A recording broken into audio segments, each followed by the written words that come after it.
we'll have to see what exactly goes down. I mean, the boys are running the Windwalker Death Knight setup. Smexen on that Death Knight has been doing a really good job this year so far for the boys. And then, of course, you have Cloud9 with their patented Mage Lock Druid setup.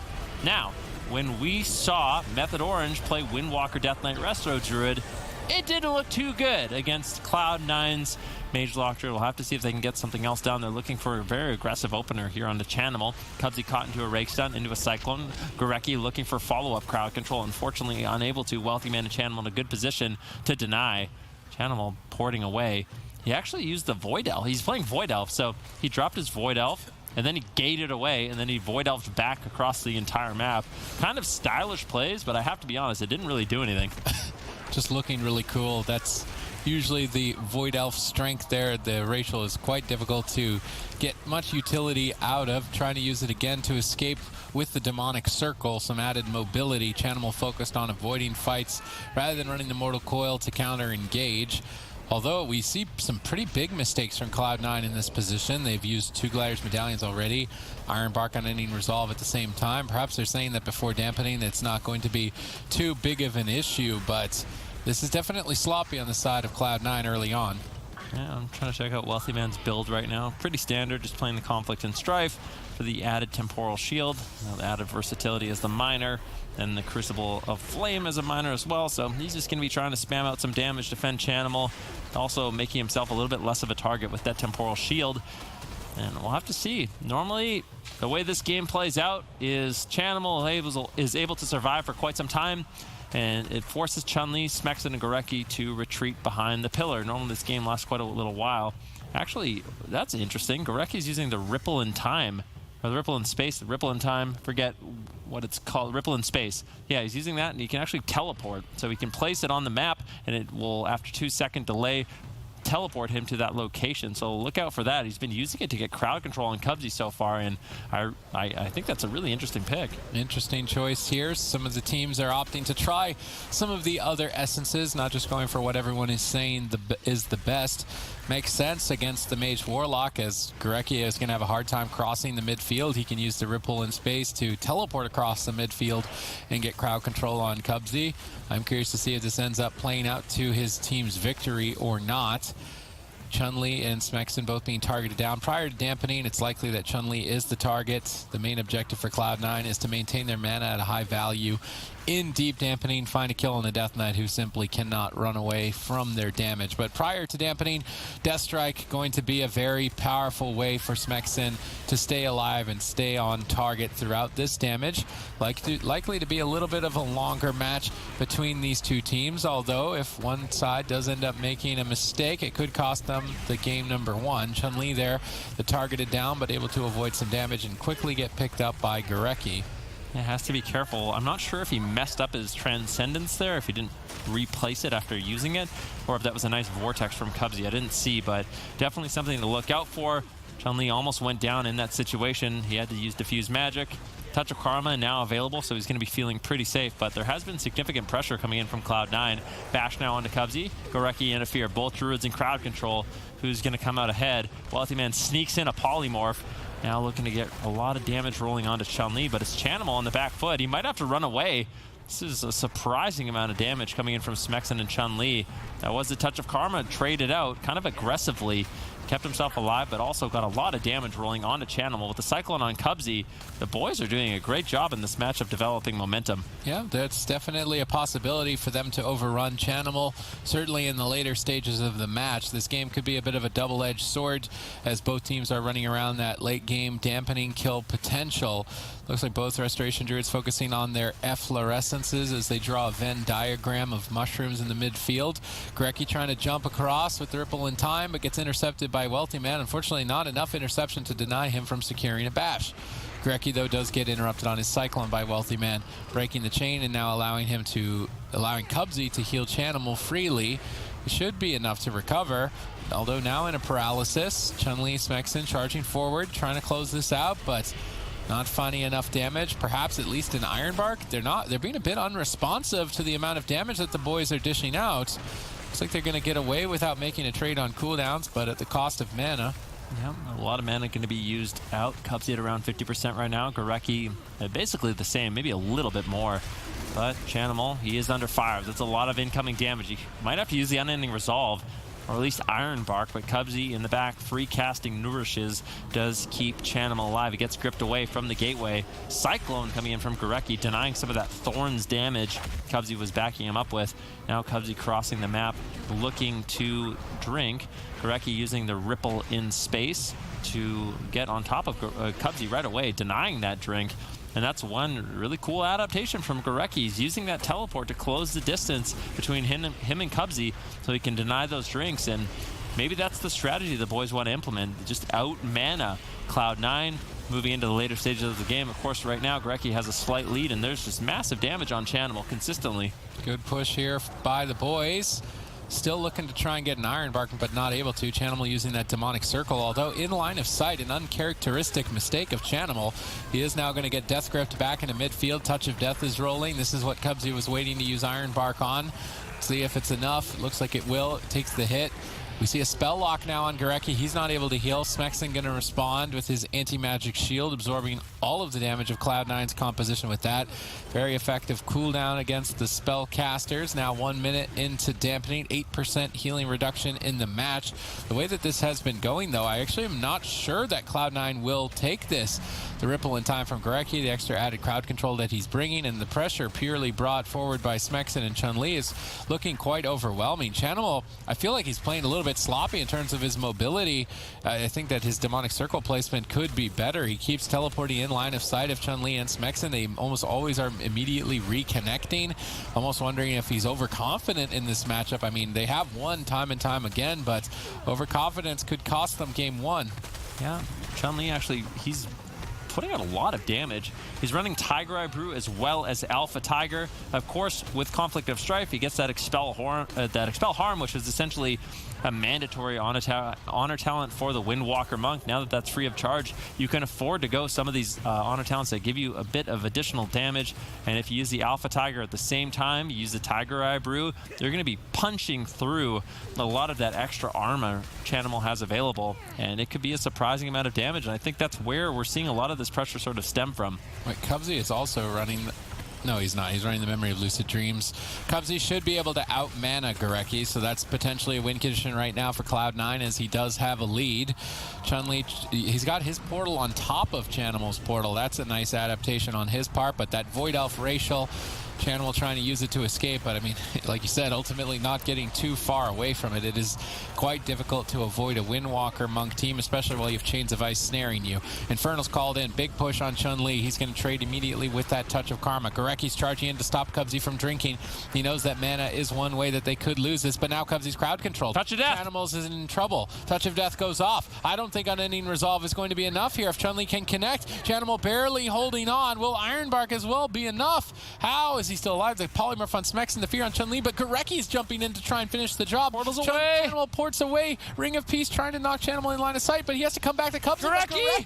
Gorecki is the one who closes the game out. He says, yeah. And Resurgent are not, but now they once again find themselves up against it. The boys, who were their closest rival throughout the spring season, are once again putting them to the test here.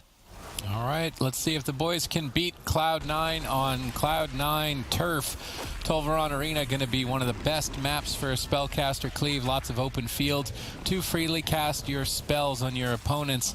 Chunli the target early on here with double Mortal Coil secured. So Chanimal has changed his build. He's also not running the Void Elf. He said, okay, yeah, it was kind of fun to try to bounce around the map, but he's really not getting anywhere with it. So instead, going for the stationary Destruction Warlock build. I think that was a wise move.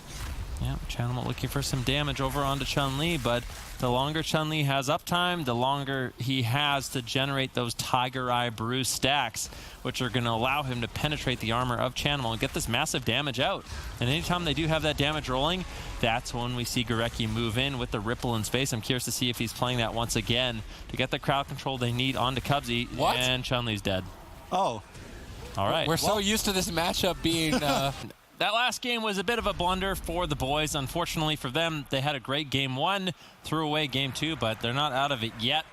We're tied up in this series 1-1, and we're on a nice small map for the boys. To be fair, Windwalker DK against Magelock Druid on Tolvaron, that was probably the least painful death they could have taken. I feel like it's not even really I mean, yeah, it's you don't want to be giving a game away, but to play out a game that is going to be very long and then just inevitably lose may actually be more fatiguing. Are you convinced after Nagran that they just lose, though? Maybe. I mean, Channel changed his build. Chunli is just taking a huge amount of damage. This is actually a bit surprising. He's trying to go for a touch of death play. Channel uses Demonic Gateway to try and escape, but Chun-Li's in hot pursuit. Big touch of death connects. Iron Bark from Cubsy. This is an insane amount of pressure on Chun-Li. Well, I mean, it's Infernals, it's Icy Veins, it's Dark Soul, it's everything. Chun-Li lost half his health in one Chaos Bolt, so he's traded out a lot of his defense. Gorecki, of course, he still has the Iron Bark. He gets locked out. Nicely done by Wealthy Man, sniping out that interrupt.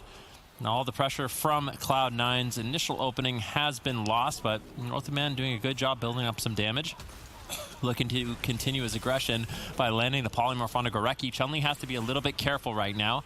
He has this portal behind this little wooden platform on the side, and he does manage to Transcendence to safety. Another interrupt secured by Gorecki.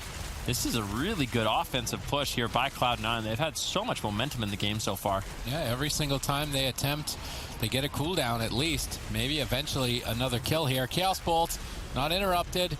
Chaos Bolt. Channel Fate casts. He's trying to bait some interrupts before going for further ones. The Fell Fissure on the ground could be one thing that's inhibiting Chun-Li's ability to recover. Perhaps he's using the reverse harm while still under its healing reduction effects. This could be a factor to Cloud9's ability to just kill him so easily. It was so seamlessly easy. Chun-Li Transcendence is away. Looks like he'll be fine behind the pillar. Gorecki is trying to stop Cubsy from drinking, but then actually gets crowd controlled himself by Cubsy. Cubsy repositions far away. Smexon's trying to steal some crowd control, but I don't think he actually found any, unfortunately. That Dark Simulacrum going to be important for Smexon if he can snag a Polymorph or a Fear. That's added crowd control for his team that they can apply onto Cubsy.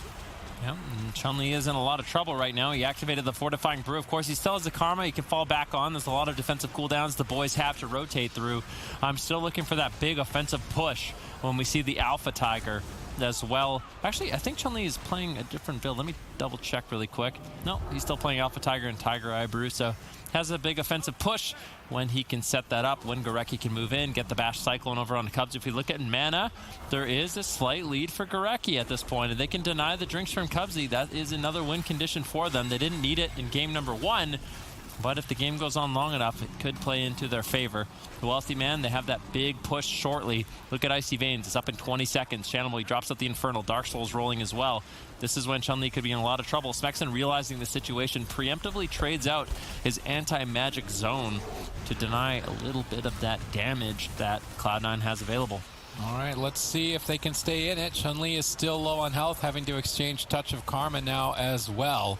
Gorecki's mana is not looking healthy, and I would say that this game and the last, I mean, Chun-Li just outright died, but this game looks totally different than game number 1. Cloud9 have cooldown lead, mana lead, pressure lead, momentum lead, and I mean, I'm trying to figure out why exactly. I mean, the only thing that comes into mind is that Chanimal was kind of just fooling around, like I almost want to say throwing in game number 1, running the Void Elf and kind of just teleporting in line of sight and really not playing as well as we know him for. I was wondering if he was just kind of fooling around in game 1, because game 2 certainly wasn't. That ended fast. In game 3, it looks like they are now back in it to win it. Yeah, and Gorecki's mana now, for the first time in this series, he is behind on mana.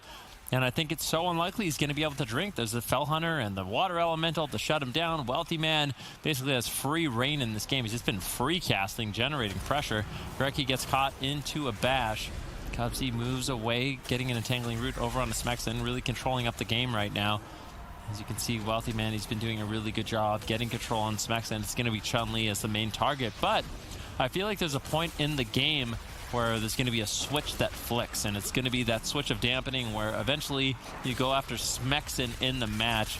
His self-healing, you know, the Death Strike is going to be reduced so much that they will be able to make him a target in the match, and I think that's when things get really scary for the boys. That is definitely going to be, I think it's scary for both teams. So let's wait and see here. We're tied up, but the boys did take the blind pick advantage, so they'll always be able to pick the close-quartered maps should this go to a Game 5, and I mean, it could easily, unless Cloud9 has something to say about it. Their pressure so far has been quite high, drastically so comparatively to Game 1. Grecki moves in. There's that stolen polymorph from Smexen. Grecki cyclones out of it. This is a great crowd control chain from the boys. Chanimal trades Unending Resolve to survive through it, but even still in trouble, Cubsy has to use Glaire's Medallion to break the crowd control. This is an overlap of cooldowns from Cloud9, thanks to Smexen's Dark Simulacrum. This could be a way for the boys to win. Chunli, in the meantime, is going to port out for a second, quickly recover. They have to try and get a crowd control chain like that again pretty soon. I mean, Grecki's almost out of mana. Yep, Grecki moves forward. There's a fear on Cubsy right now. Nicely done by Smexen with the Dark Simulacrum. He's going to be able to steal that spell from Chanimal and using it onto Cubsy to start generating some pressure for his team. Massive damage coming in from Chunli and Smexen. Chanimal could be in a little bit of trouble. Ironbark gets tossed in by Cubsy to deny that kill attempt. 6 minutes into the game, 6% dampening. And you can see right now, we are tied up 1-1 in this series. It's a tie ball game. Grecki almost completely out of mana at this point.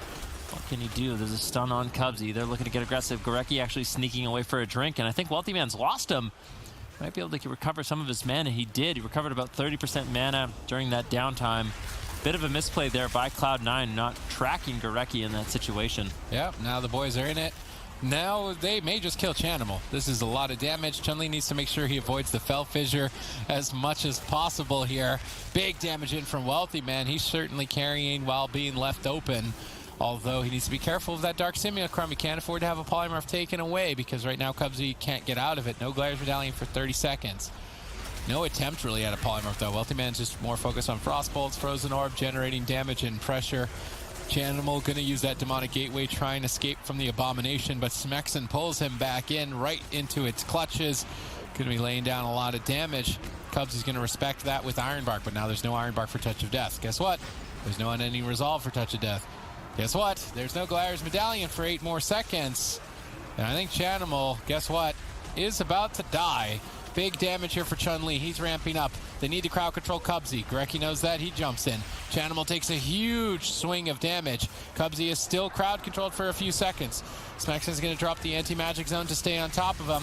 Surprisingly not finding the kill there. That was set up for what I thought was going to be an easy kill on Chanimal, but Cubsy's healing more than enough to handle it. Yeah, Wealthy Man denying Grecki a drink once again. Cubsy, he's in stealth. Is he drinking? Is he recovering his mana? This is going to be massive. Grecki lost track of him, and Cubsy recovered about 40% of his mana. This is a nightmare situation for the boys. We're at 18% dampening, but they still have an opportunity. They still can make an offensive push.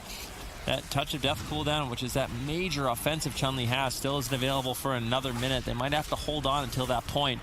But Chanimal, he's going to have the Unending Resolve. He's got his Infernals rolling. Wealthy Man with the Icy Veins. And it looks like they are at the point in the game where they want to start going after Smexen in the match. Well, maybe not. Chunli gets hit by a Chaos Bolt. Big burst damage. Here's the Infernals. Chunli in a lot of trouble. Yeah, Chunli, what are you going to do? 5 more seconds on that Touch of Karma. Diffuse Magic activated, but going to be fading shortly. Chaos Bolt number 1. Let's do the Chaos Bolt counter here because that's how he went down in game number 2. Maybe not even needing it. Chunli has to use Touch of Karma to Wealthy Man's pressure. Infernals are still ramping up. Chanimal gets stunned on the Demonic Gateway. Gripped back. Chunli reconnects. Chanimal in trouble. Unending Resolve available. Popped immediately, but may not be enough. Cyclone at low health on it. Beautifully done, but that costs the rest of Grecki's mana to do it. They actually switched to Wealthy Man. Where is this damage coming from? Gladiator Safeguard procced onto Wealthy Man. Chanimal, though, with a big heal from Cubsy.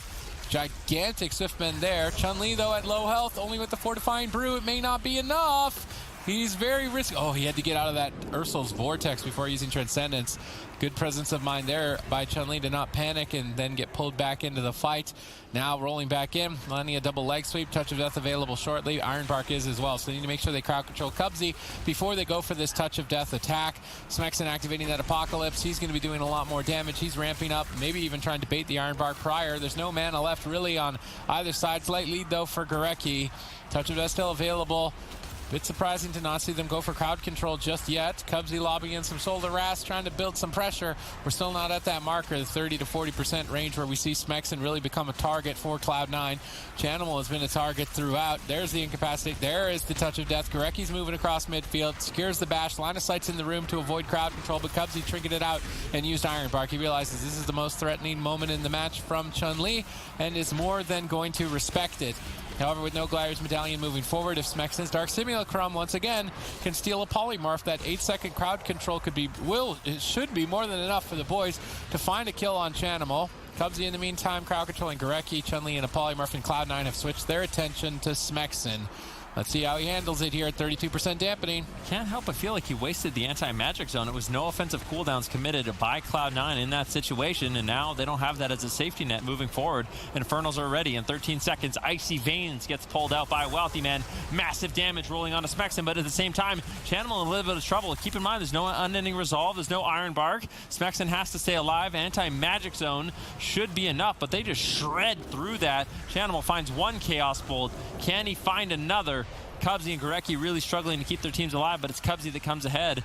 And you can see Chanimal, he's doing quite well on health. Infernals drop out, and this is a nightmare situation for the boys. There's nothing to trade. There's just nothing left.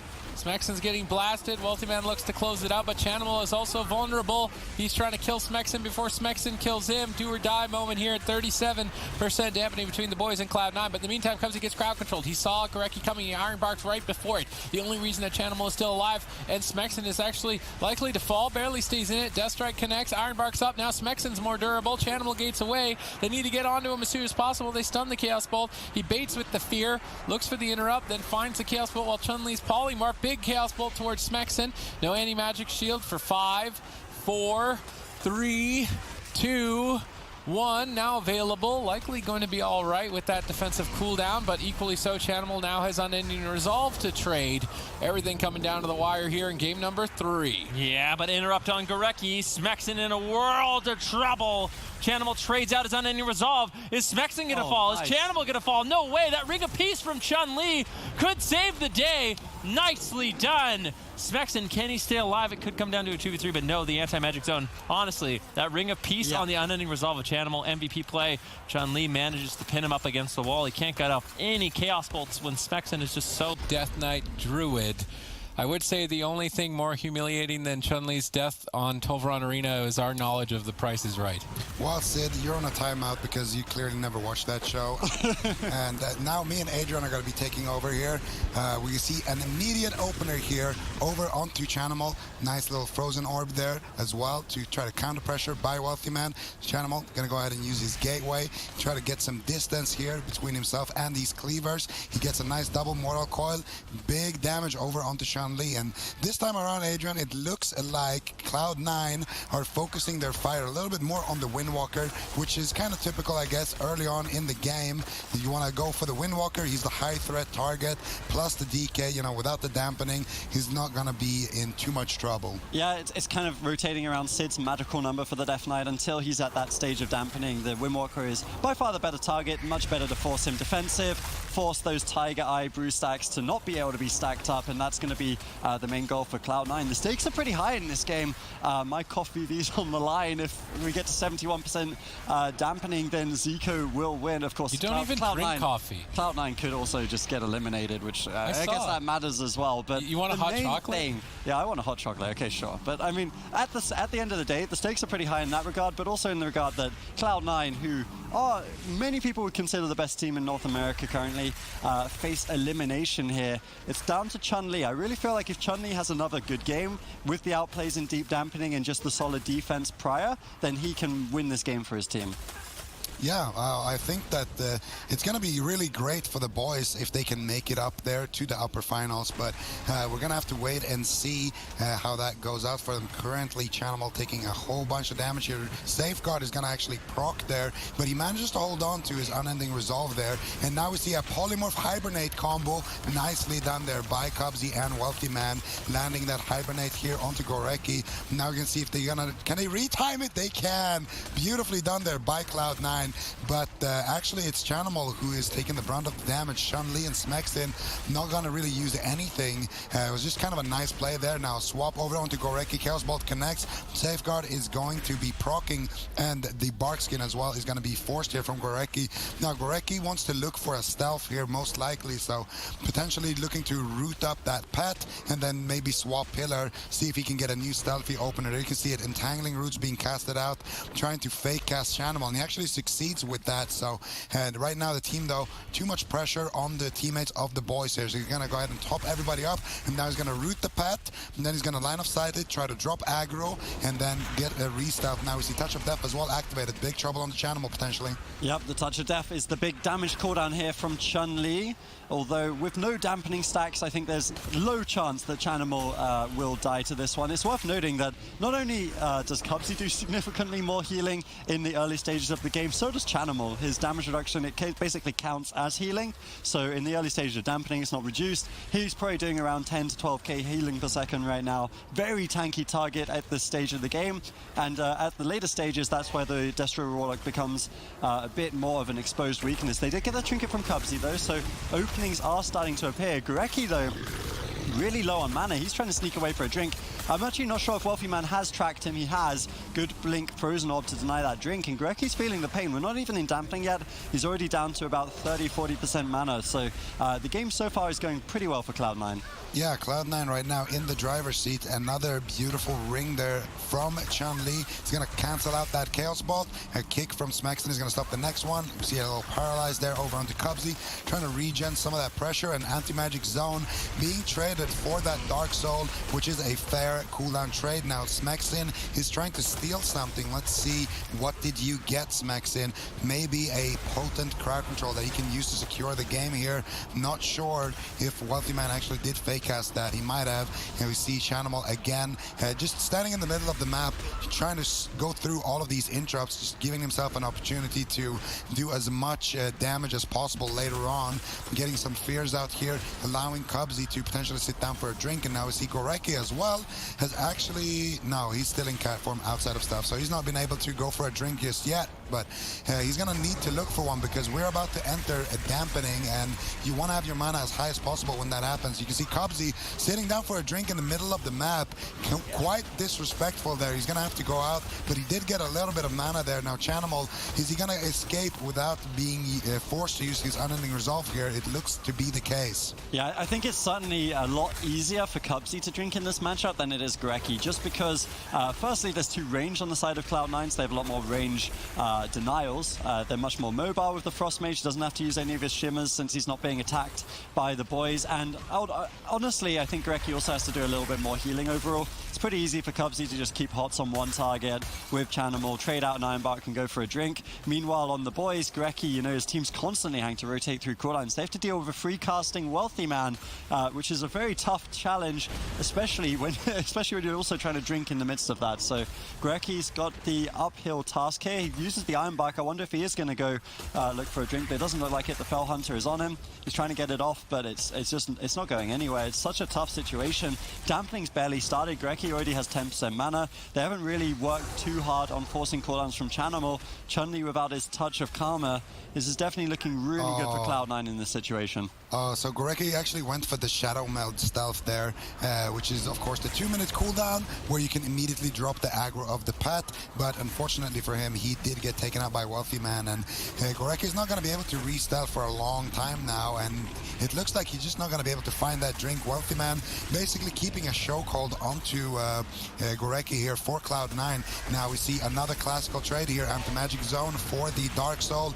Nicely done by Smexton, lining up those cooldowns. Nice little asphyxiate there as well to shut down a lot of that free healing from the Innovate of Cubsy. And I gotta say, a lot of these new essences, you know, the Rising Tide, making a lot of work here for Gorecki. He's basically tied on mana soon with Cubsy. If you can get a couple of more procs here, Gorecki for the time being is completely out of mana. As long as they stop Cubsy though, the boys are still in this. Yeah, I certainly think that Gorecki's happy he's not running the Ripple in Space for this game. Definitely that additional mana regeneration. Both Druids have restored about 50,000 mana so far from their weapon enchant and the two essences that they're running. So that is really the difference here. If Greki hadn't had that mana, definitely would be struggling a lot more. Now they're starting to reach that dampening point that they need. 14% dampening, and they force the first unending resolve out from Chanimal. Obviously a big push for them. It looks great since now that's a 3-minute cooldown, and the Touch of Death is a 2-minute cooldown. So Touch of Death won't quite line up, meaning that they will have an opportunity to strike down the mighty Chanimal later stages in this game. Probably around 25% dampening when that rotation and trade will be attempted. Cubsy without mana, if he can't drink before that, I could definitely see Chanimal falling at that stage. Yeah, and a beautiful crackling Jade Lightning there sniped onto Cubsy there by Chunli.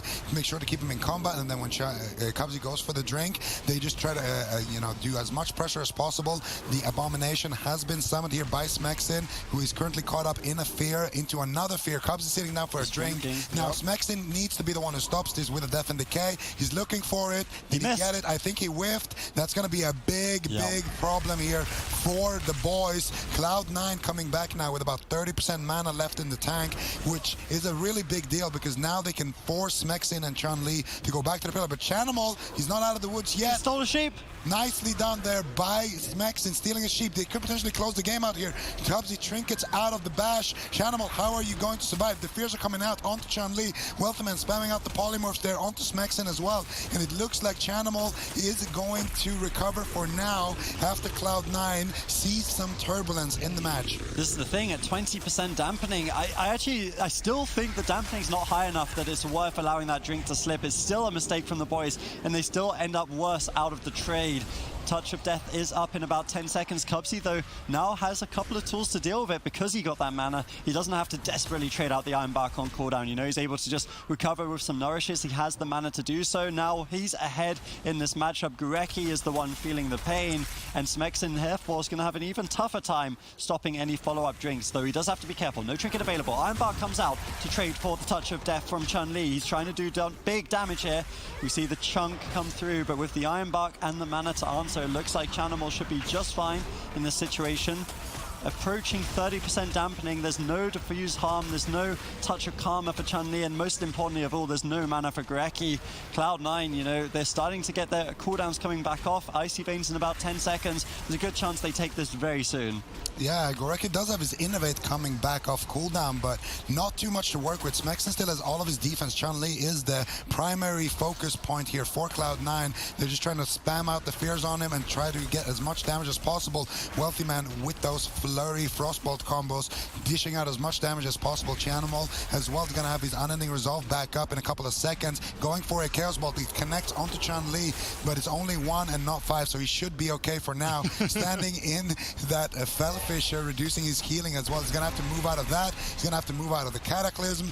This was Wealthyman's Icy Veins as well. Gureki using that Innovate and then 1 tick of Tranquility to put up another healing over time effect, which of course, as you are a druid as well yourself, Adrian, you know that applies the mastery and gives him a little bit of bonus healing on everything. So Smexin gonna go ahead and trade his anti-magic zone again for the Dark Soul as well, and Cubsy is completely tapped on mana. The boys are still in this because Chunli also has his Touch of Karma back up. Yeah, and it's important to note that all these druids on the TR, at least from what I've seen in most matchups, they're just kind of running a build that's a hybrid, mostly haste, probably about 20 to 23% haste, and then a lot of mastery and versatility evenly spread. So every single stack of mastery will count. That's why we see these big Swiftmen. That's why we see the big burst heals coming in from the druids. Gureki potentially makes a mistake here, gets caught up in the spell lock. Though his team, to be honest, I'm actually starting to think that they've recovered. Smexin, if he doesn't die here, then they're going to win this game. Cubsy completely dry. Chanimal does have his Unending Resolve available. It's kind of coming down to a very similar situation that we saw in Game 3, where Smexin and Chanimal could easily die. It's going to come down to the little outplays. How many of the Chaos Bolts can they stop on the side of the boys? If they can stop them all, they'll probably win. This is the final infernal push coming in from Chanimal. Yeah, and Smexin is in big trouble now. We've hit that magical marker, and DKs, you know, they don't have the most amount of mobility, so Smexin's gonna have to retreat, and this is a situation that Cloud9 loves. Cubsy going for drinks immediately when the boys push back, forcing them back out in the open. Smexin now has his anti-magic shell. Chunli caught up in a polymorph. Chanimal, what are you going to do? No Unending Resolve resolve available. No bark skin available from Cubs. He's spamming out the Nourishes. He doesn't have enough mana to keep going, though. Chanimal could potentially just die here. Gurecki with another stun here. What are you going to do, Chanimal? Yeah, it's such a scary situation. I think this is GG. Chanimal is on the brink, and he does end up falling. Cloud9 eliminated from the tournament. Cubsy, those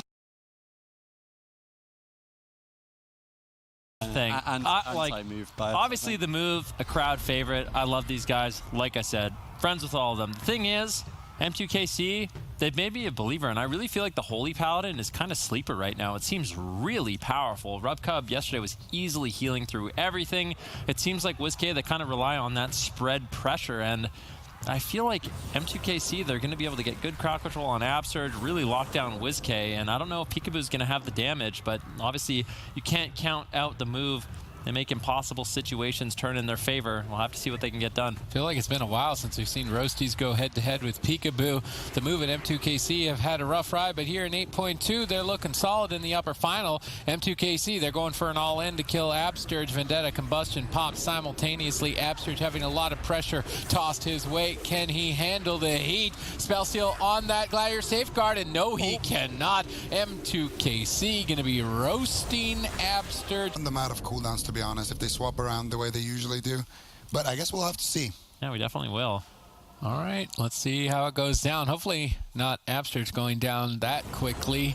Some quick games here between M2KC and the move. Upper finals. Winner advances to the grand finals. Loser goes down to face the boys. And the boys have been difficult for the move in the past, so I'm not sure if they would like to meet them. But of course, they may not have a choice. M2KC dealing a lot of pressure. Absturge, he's positioned far away this time around. He's anticipating an attack on himself, but M2KC say, all right, you're expecting us. We're going to be going on a different target. This time going after WizK, really testing Absturge's ability to adapt to different situations in this series for Game 2.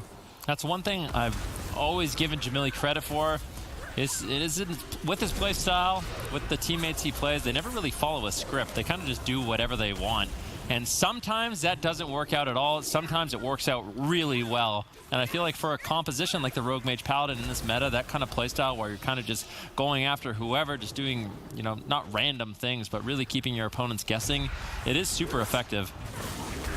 All right, let's see if that guessing game works out for them. WizK under pressure and a kidney shots, 3-on-0 for a few seconds. They don't get the follow-up. Absturge is out of crowd control. He needs to get some big heals. He needs to get them now. Managing to stabilize WizK. Let's see what sort of power plays M2KC have waiting in the wings. They've got Avenging Crusader available. Although RubCub would like to use that defensively, I think we see him save that for some time. Meteor lands. They're switching to Peekaboo, but he expects it. He activates Feint before being stunned. This reduced a lot of damage, allowing Absturge to easily deal with it, but maybe not now. In crowd control, Chunli's looking for further with a double Ring of Frost. Gets the double, gets the triple. Ironbark, though, connected prior. Will it be enough? Peekaboo low on health. Looks like it's going to be enough. Nice read by Absturge, but now counterspelled. So difficult to call between the moves on these teams. Roasty gets swapped too. He's going to use Cloak of Shadows. Very low on health. Quite a quick-paced game here between the move and M2KC, constantly back and forth. Avenging Wrath activated by RubCub, immediately bouncing everyone's hit points back to full. Chunli now with the combustion, trying to get some damage rolling. Peekaboo could be in a little bit of trouble. Keep in mind, there is no Ironbark. WizK trying to throw in some heals, trying to fake cast out some Shadow Mens, denying any follow-up crowd control on Absturge. Nicely done. Safeguard procs on to Peekaboo, as well as the evasion trades out. Now it's Roasties under fire. RubCub with no trinket gets silenced up. There's decent damage coming in from the move, but looks like RubCub can handle it.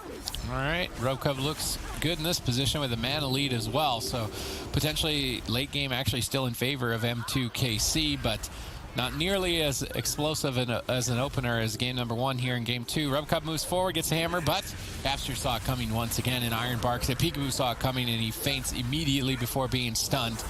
The move are certainly not letting game number 1 shake him up. Solid play so far here. Crowd control on RubCub. Roasty's the target. He's trading evasion, but he gets stunned on it by the vanish of Peekaboo.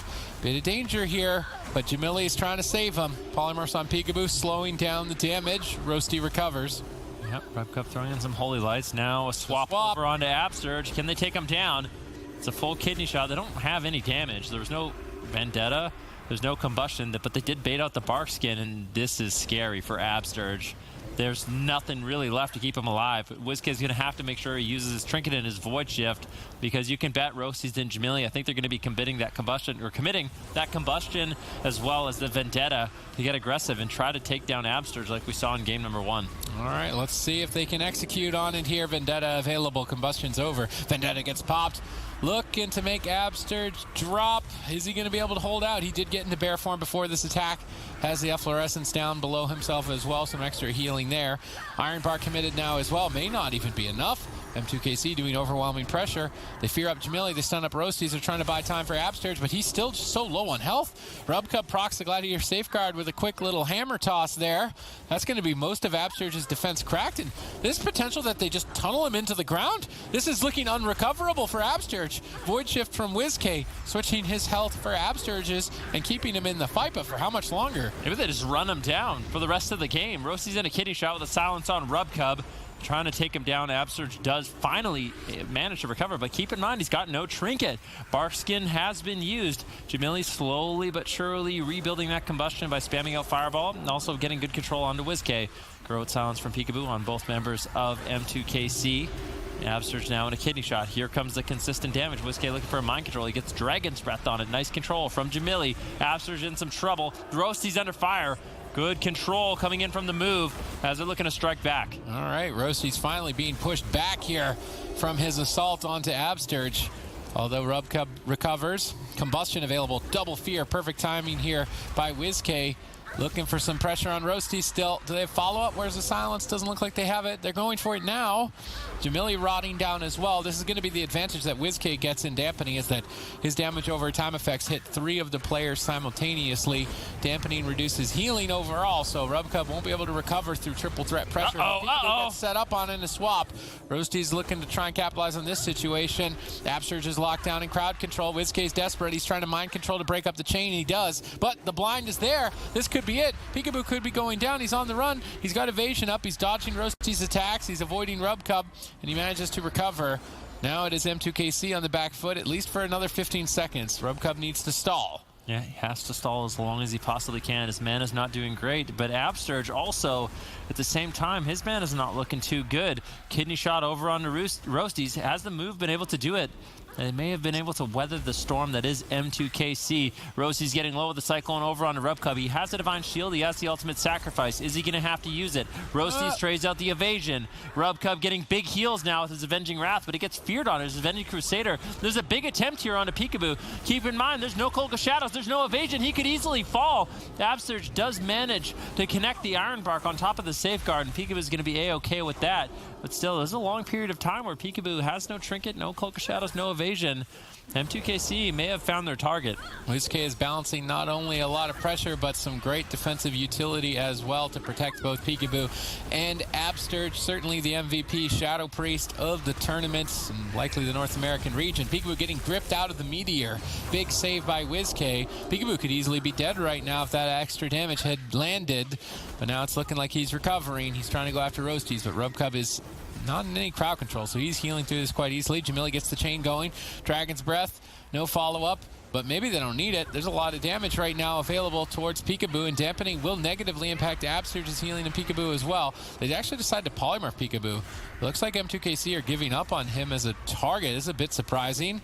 He is now polymorphed. I'm wondering what they're waiting for. They're just stalling, denying the damage of Vendetta at least, trying to give Rubcub some time to breathe as he doesn't really have any healing throughput. He's got defense to deny a kill, but stabilizing the team will be difficult at this moment in time.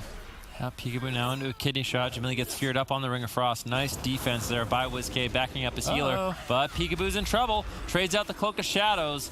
Definitely doesn't want to have to overlap that with the evasion. Now kidney shot over on the Roasties. Rubcub has been barely able to hold on so far. Big Divine Light coming in, or Holy Light coming in with that Divine Favor. That's going to keep Roasties alive. Mind control from WizK, trying to slow down M2KC on the combustion of Chunli. Rubcub has the Avenging Crusader coming up in 5 seconds. That's when he's going to be able to top off his team. We need to see the move try to crowd control that. If they can do that, they can get a lot of pressure and momentum denying that cooldown. All right, silence on Rubcub. Roastie's in trouble. He evasions, but he's very low on health. WizK could finish him. They go for the Vanish stun. He pre-cloaks the 1-second cheap shot. Rubcub moves in. The smoke bomb got dropped. It's a very close call for Roasties and Chunli here, but Rubcub should begin to stabilize. Big heals incoming. Avenger Crusader also increases his damage. Rubcub wants to get something going, but Absurge is stalling it by avoiding Rubcub. Absurge needs to stay away from Rubcub as long as possible, managing to get into stealth. He's invisible. Rubcub can't see him. Absurge can open up from stealth, stun Chunli. Chunli trinkets. Rubcub trinkets out of blind. Peekaboo looks like he's in the most trouble right now. Oh, Ring so of Frost. much trouble. WizK gets denied on the Master Spell. Peekaboo barely holds on. His Gladiator Safeguard going to proc. He's on the run. He vanishes out, but Absurge is sitting through an extended crowd control chain. There's no Void Shift. There is no nothing. It looks like M2KC are going to be moving to match point. Peekaboo, he somehow, some way holds on at 10%, stunning up Rubcub. Absurge is finally out of crowd control. Catches a couple of heals, but dampening is quite high. Smoke bomb gets dropped, furthering the crowd control chain, and Peekaboo will ultimately get closed out on M2KC, move to match point. Yep. Assassination Rogue, Holy Paladin. I think in 8.2, it's going to rise to power. It seems really strong, and luckily for M2KC, they are phenomenal at it. I don't know what the move's going to do. There was moments of opportunity. It seemed like their best chance was going after Roasties. Do you think that's something they should continue? I mean, perhaps. I just think it's kind of crazy how powerful Restoration Druids currently are, and we're going to see a Disc Priest take Europe and now maybe a Holy Paladin take North America despite that. So there's obviously some options here, but the composition is truly what it's built around. The Avenging Crusader of the Holy Paladin gets to shine so much so with the new Essence, the Vision of Perfection, alongside this Rogue Mage composition where there's an extended amount of crowd control. Rubcub is stunned up initially on his trinket here, but they don't have any follow-up. Roasties was able to avoid the fight, and Chunli took full control of that situation, totally shutting down the move initially. Yep, good control coming in from M2KC. They still have all their offensive cooldowns. They haven't really revealed who they want to go after just yet. Hammer of Justice into a Ring of Frost. Unfortunately, he faked missed it there. He saw the Master Spell incoming and just left the diminishing return, I think. Now Absurge is blinded up with that Relentless, and Roasties can sap him. That was nice. Need to worry about the diminishing return. They stun Peekaboo on his evasion. This is a scary moment. He trades his entire defensive lineup. Absurge re-stealths to try and avoid the chain of crowd control, manages to connect some heals. He can't afford to use Ironbark here. He needs to power through the damage with his healing output alone. If he uses Ironbark, then he's pretty much committed everything. I mean, now, okay, he's going to use the Ironbark, and he's pretty much used everything. Yeah, Peekaboo is going to manage to hold on. He still has his Trinket and Vanish. That's a really good combination of abilities to escape death. Now Roasty's going to be chasing him down. There's a silence on Rubcub. Chunli seems to be the target of choice, but he has a temporal shield. He's going to be really durable. Roasty's now lands a kidney shot with a smoke bomb. Do they have the damage to take Peekaboo down? Doesn't look like it. WizK is in a polymorph right now. He's not really able to back up Peekaboo, but he's not out of it yet. Hammer of Justice secured on Absurge. Chunli, unfortunately, can't find the crowd control. Peekaboo shuts him down with a kidney shot. All right, great shutdown there. It's still match point, though. The Move have a long uphill battle ahead of themselves. They want to take out M2KC and advance to the grand finals themselves here in this best of 5 upper final. Peekaboo stunned up, but no crowd control on Absurge, so he's going to be chilling in this position.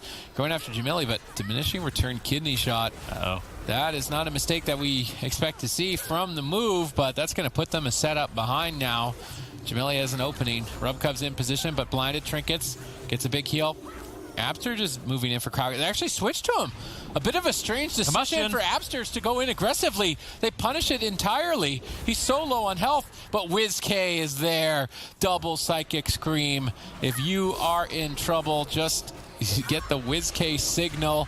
He is going to be there to save anyone in distress. What is that? What is a WizK signal? It's like a bat signal, but it's a WizK. What does it look like? What is a WizK? It's a wizard hat in the sky. Well, Absurge certainly put that up in the air because WizK did come in clutch there to help him out. Ironbark trades out by Absurge. The move is actually looking really healthy in this game. That was a scary moment for Absurge, but they didn't have to trade out the Void Shift, and that was a lot of the offense coming in from M2KC as the Avenging Crusader, I believe, as well as the Combustion. Chunli now looking for crowd control, finds it. Now Peekaboo in a little bit of trouble as they look at the turn up the heat.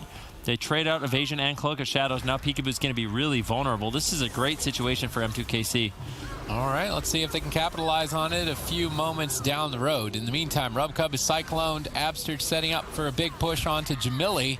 Further follow-up from Whiskey. This is looking good. Are they going to Mass Dispel the Ice Block? Cauterize about to proc. Jamili on the run. Ice Block. Where's the Mass Dispel? Not going to be going for it in this position, saving it for a later date. Rubcub still crowd control, but Avenging Crusader is active. That's going to be some big powerhouse healing. This is a big power play moment for M2KC. They could just close the game out. They're waiting for Ironbark to fade. Once that defense is gone, I think Peekaboo is going to literally vanish from the arena, and no, not his vanish ability. I think his health, potentially his entire team from the upper side of the bracket. Peekaboo sees the attack coming, though he pre-feints it. WizKick grips Peekaboo, hopefully to safety, but Absterge is still crowd controlled. Peekaboo going on full defense to survive, stunning up both Jamili and Roasties, trying desperately to stall the crowd control, and they've done it. They have done it. That situation was looking very dicey, but as a result, once again, a WizK's utility, Peekaboo's defensive stun locks, the moves survive again. Yeah, but look at WizK. He still has Trinket and Void Shift. I mean, the move still has a lot of their defense that they can work with. Not the same for Jamili. He doesn't have another Ice Block for 4 minutes. We're going to have to see if he's going to be able to hold on. There is a lot of pressure coming in from the move. Smoke Bomb drops out. Rubcub has to get there. He gets caught into a bash. Nicely done. Good control there by Absterge. Really showing us all how much effort he's put into the Restoration Druid in the past. We basically knew him as a shaman, but he's been putting in a lot of work playing in these different specializations, and it's what has allowed the move to do so well in these tournaments. All right, let's see if it can keep going here. Absterge is in a poly. Peekaboo once again on the run, but Glidier's Maledict is absorbing a lot of heals. Absterge dispels it. Ironbark's Peekaboo. Now he's fine. Jamili's in trouble. Rubcub is silenced. He's only got one option. That's the Divine Shield and the Sacrifice, but that's a big trade. If he can get away without making it, he would like to. It looks like he will be able to for now. But if he gets crowd controlled, he's very low on health. Blessing of Protection gets stripped off by WizK. Jamili's on the run. Peekaboo gets stunned away by Roasties. The move are looking way better here in game number 3. Perhaps the first 2 were just warm-up. Yeah, Jamili now into a kidney shot. It does appear that the move is getting a lot more comfortable in this matchup. There's a bash on Rubcub. He still has the Divine Shield and the ultimate sacrifice, the ultimate safety net, really, for his team to stay alive. He just has to make sure he gets it off, but he's greeting it hard. Still not using it. Finally, the ultimate sacrifice comes in with the Avenging Wrath. He's looking to get some damage rolling, or the Avenging Crusader is looking to get some damage rolling. The Rubcub pushes in. They're going after Absterge, but he actually Ironbarked Peekaboo in that situation. So now there's no Ironbark, there's no Bark Skin, and we could see M2KC just turn their focus over onto Absterge. I think that's what they have to do. They don't have many options. I think killing Absterge at this point is the only way to victory, but they're being stalled by Peekaboo. Peekaboo looking to set up for the win here. Absterge gets the Cyclone. Rubcub is trying to hold out, but has to use the Divine Shield a couple seconds later. Absterge is stunned up. Roasties is trying to carry the team to victory by killing him. Jamili's crowd controlling the other 2 members, but he's the one who is so low. Rubcub uses the Glidier's Medallion on blind, but then gets bashed. Jamili is still low on health. Rubcub connects a Holy Light, another one. Jamili is starting to get back into the fight. Ironbark about to fade. No Bark Skin for 12. Stun Diminishing Return about to fade, but I would say that this game is looking good for the move. They still have that Void Shift in their back pocket to survive an attack, which is now being engaged. Roasties anticipating an invasion. Shadow Step kidney shots Peekaboo and a Smoke Bomb, but Absterge is ready. He's right next to him. Picks him up with a couple of quick heals. Peekaboo is now marching forward towards Jamili. Jamili repositioning, trying to drag him far away, but ends up blinking back into the fight. Stunned up, but able to get out of it with the Everyman for himself. Jamili looking for some polymorphs as to who he's casting. I mean, it has to be WizK, just trying to slow down the Void form, maybe. They do deny the Void form of WizK. Peekaboo, though, once again anticipates the attack here. He activates Feint right before being stunned. Nice read. Rubcub Cyclone. Roasties is in trouble. Jamili's in trouble, but not for much longer. His Ice Block now off cooldown. Mana is even. That's a bit of a surprise, but the health bars certainly aren't. 9 more seconds to that Avenging Crusader. Not going to have time to do it. Roasties has to cloak. Jamili has to block. Defense is starting to fall for M2KC here as dampening mounts higher. Yeah, but with Relentless, things can definitely spiral out of control. They only need one good setup. If Peekaboo doesn't have the evasion, the Cloak of Shadows, it's nightmare time But, of course, WizKay's held on. Look, he has the Void Shift. He has the Trinket. There's good control. Cyclone on Rubcub. Jamili could easily fall. Ultimate Sacrifice comes in with the Avenging Crusader. Rubcub marches forward as they turn their attention onto WizKay. Going after Peekaboo didn't seem to be working. I like the fact that they are going to be punishing WizKay a little bit more in this matchup. Maybe they just wanted to wait till 22% dampening. Dispersion now activated by WizKay almost instantaneously, and Absurge has to trade out his Ironbark. There's a big overlap. And I think things are going to be looking good for M2KC. Of course, the move, there is an opportunity. Jamili with no Ice Block, with no Ultimate Sacrifice. They just need one good setup themselves. Yeah, and Rubcub has to hold his Gliders Medallion for a blind, so something like a Cyclone could be game-breaking here if Absurge can get one. But he's sitting through a blind right now into a Polymorph. Good follow-up by Jamili, realizing that Roasties wasn't able to get it. But now they're going to connect. They interrupt the Mass Dispel. They go for the Hammer of Justice. WizKay's interrupted for one more second. He needs to Void Shift. Who is he going to Void Shift? M2KC could swap targets if he does it. He's trying to hold out as long as possible, but this is a lot of dampening. It's difficult to recover. I'm not sure if he's going to be able to hold on to it, but now he's stunned and he can't use it. Trying to hold on to it earlier could cost him it, and it's going to. M2KC clean it up 3-0.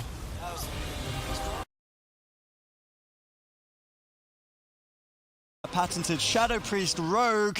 The move really up against it, I've got to say. We'll have to see if they can pull through. They need a miracle here, I believe. I mean, it's going to be a difficult matchup for them. The boys appear to be on fire, but obviously, I mean, I feel like the move has been playing well also today. It's just a difficult matchup for them against M2KC. We'll have to see what they can get done. Gorecki moves in, looking to initiate crowd control. Finds the Cyclone. Blind trades out from Peekaboo. Gorecki trinkets out immediately. WizKay under fire. Leg sweep comes in from Chunli.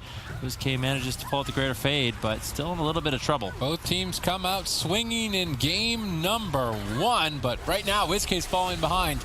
Gladiator Safeguard going to proc, absorbing some of the damage. Absurge is crowd controlled on his Trinket. Great play by Smexen. That's the dispersion of WizKay. Still very low on health. Dispersion now over. Interrupted, unable to Void Shift. This would be quite surprising to see this game close out so quickly, as some of these matches have been quite long, but this one isn't looking to be like that. Gorecki jumps in, gets a Cyclone.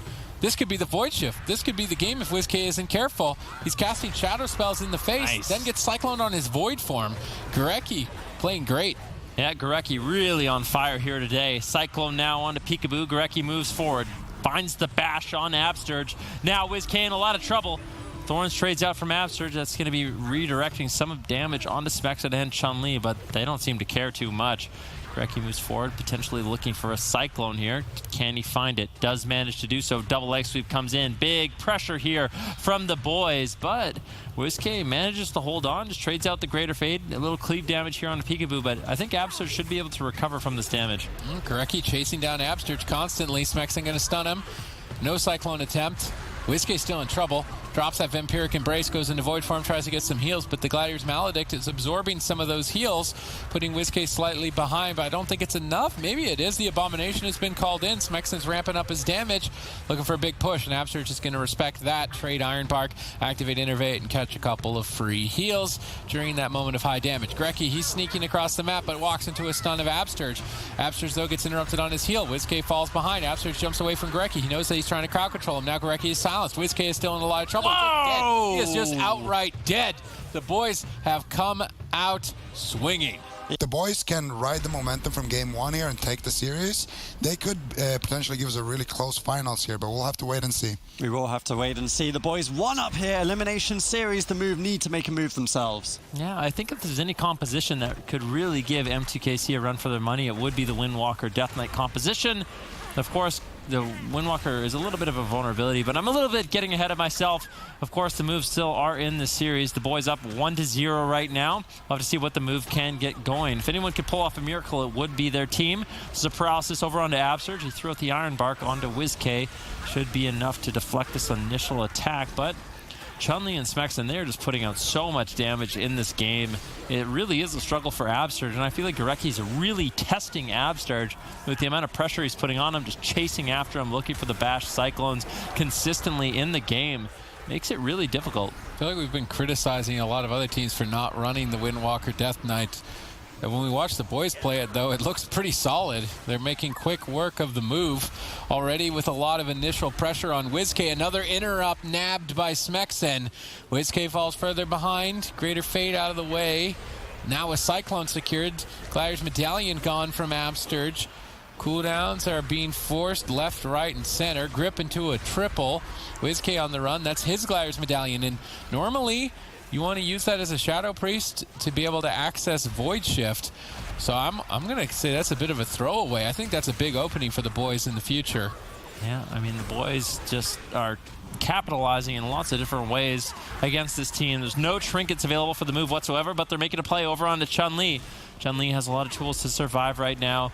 And like Adrian was kind of saying, it's really difficult as the Shadow Priest to get your damage rolling with just so many interrupts, especially against a well-coordinated team. You got shut down on VT consistently, and you're kind of a punching bag for a Windwalker Death Knight. But WizK still getting some damage rolling. Peekaboo trying to set up his team also.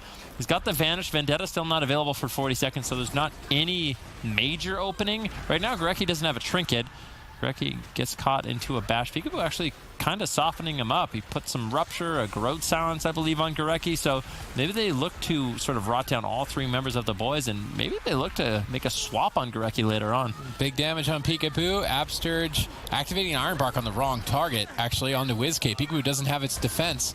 His Gladiator Safeguard going to be procced as a result. Bit of a mistake. Mana starting to fall behind. Everything's starting to fall behind for the move. Finally, though, some pressure on Chunli at least. But Fist of Fury with that Turbo Fist is allowing Chunli to dodge Peekaboo's attacks and dish out a ton of devastating damage.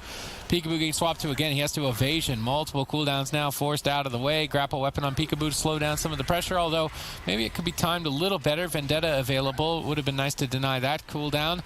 Chunli in a kidney shot. Gorecki silence. Good crowd control engagement from the move. They need follow-up. Absturge jumps over to get that follow-up with the bash, but while he's going for crowd control, WizK is taking a lot of punches to the face.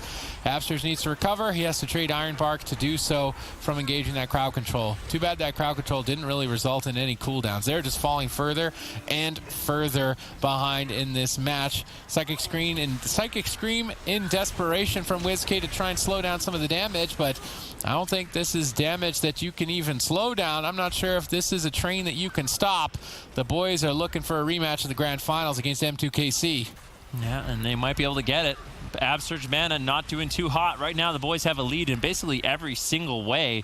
Chunli has a lot of cooldowns. He does get caught in a kidney shot. Silence now coming in onto Gorecki from WizK. Do they have the damage to follow it up? All three members of the boys are rotting down. This isn't looking too bad for the move. WizK, of course, has the dispersion, the void shift, everything. And maybe this is the moment, most important part of the game where the move can start generating a lot of pressure. As I say that, Chunli and Smexen force out the dispersion. WizK has to somehow keep this damage rolling. He does not want to lose the momentum. Ooh. Now kidney shot onto Chunli. Doesn't have the touch of karma. Could just fall. Big heal comes in from Gorecki. He gets the fortifying brew off. That's going to make him really durable. Ironbark comes up in just 2 short seconds, but Gorecki in trouble as well. What flick switched in this game? Look at Gorecki. He's flailing to even stabilize himself at this point. Chunli's on the run. The move have them pinned at the pillar. WizK has come online here 4 minutes, 36 seconds into the match. At least just in the nick of time to potentially net a kill here. Touch of Death is rolling though. Chunli is trying to close it out. Gets denied by Peekaboo. Good save on his part. Absturge is trying to move in to get crowd control on Gorecki, but now he's crowd controlled himself. Double leg sweep. Good timing by Chunli once again. Smexen's trying to push forward and close this out. How much damage do they have? Can they push through? He needs to void shift again potentially. Is he going to die without doing it? Not going to be doing it 3 times in a row in this tournament. WizK switching his health with Absturge to stay alive, but still under fire. Lots of damage. Dampening has now kicked in, and if the momentum swings in favor of the boys, it could be overwhelming at this point. Gorecki goes for a Cyclone. He gets it. They need a Mass Dispel on that, but it doesn't look like they have it. Relying instead on just the Ironbark. It needs to be enough, but Ironbark's faded. Absturge has a lot of work ahead of him. If he gets interrupted, it could be over. He gets 1 regrowth, but I don't think 1 is going to be enough. Goes for another. No interrupt fortunately landed. If Smexen snipes in a Mind Freeze or a pet interrupt, it could be game over, but they're not going for it. Instead, Peekaboo reverses the pressure, going for a smoke bomb. Chunli in a bit of trouble. Vendetta's pops. He's disrespecting it. Touch of Karma on very low health, but that was to buy time for Gorecki to get a drink or generate mana. Now Peekaboo being reversed on with evasion popped. He's dodging a lot of the attacks. Both teams continuing to battle back and forth to the absolute bitter end. WizK caught up in a stun, decides to trinket. He needs to develop as much momentum as possible to pull his team back into it. But the running out of time. 1 Dispersion second. came up with 1 second left, but overlapped with the Iron Bark. The damage is starting to become overwhelming at this point for the move. Smexen looks to close it out and get on the match point, but denied once again, although at the cost of basically everything the move had left. Yeah, but look at this. Peekaboo setting up his team. Cheap shot on all 3 members. Kidney shot on Chunli. What is Chunli going to be able to do? He has to diffuse magic. He's trying to kite away. He's healing himself up. Gorecki manages to find a big heal as well. WizK, no trinket, no dispersion, no void shift. He's vulnerable. Upsurge with no trinket. Gorecki looking for the crowd control to close out the game. WizK doing the best he can with the greater fade to avoid some damage, but I feel like at this point it's almost an inevitability. Chunli with his touch of death rolling. It's going to be a huge hit onto WizK. Chunli has to hold on for another 22 seconds. WizK tries to mind control the touch of death, but that doesn't work anymore. Touch of death damage still goes off. WizK gets interrupted. Still good cleave damage. Chunli actually turning his attention over onto Peekaboo. He realizes Upsurge, he's got 0 mana. He's got no mana left to work with. He can rot down Peekaboo and WizK. That's best case scenario. But Upsurge pushes in. He gets the Cyclone onto Gorecki. Now it's Chunli who could potentially be on the back foot. Needs to be careful. He has the Touch of Karma. Don't throw away the game. Ironbark comes in. There's the double spear. Chunli trades out the Touch of Karma. WizK, I don't know how he's going to survive this one. Greater Fade, barely at very low health, no mana remaining on either side at this point. This is cross-kill territory. I think we're going to see this game go down to a 2 versus 2 here shortly. WizK barely holding on, interrupted multiple times. Ironbark needs to be enough, but 17% dampening might say otherwise. It doesn't look like it's going to be. Big damage from Chunli. WizK barely holding on. This is so surprising to even see him still alive at this point. Gorecki's drinking. He's getting a lot of mana, but he needs to be careful. Chunli can't afford to tank them that long. WizK still under fire. Smexen's trying to solo him, but Thorns gets activated. Is Smexen going to attack into Thorns? Takes some redirected damage. Looks like he's going to. They try and grip Upsurge in, but they whiffed on the leg sweep.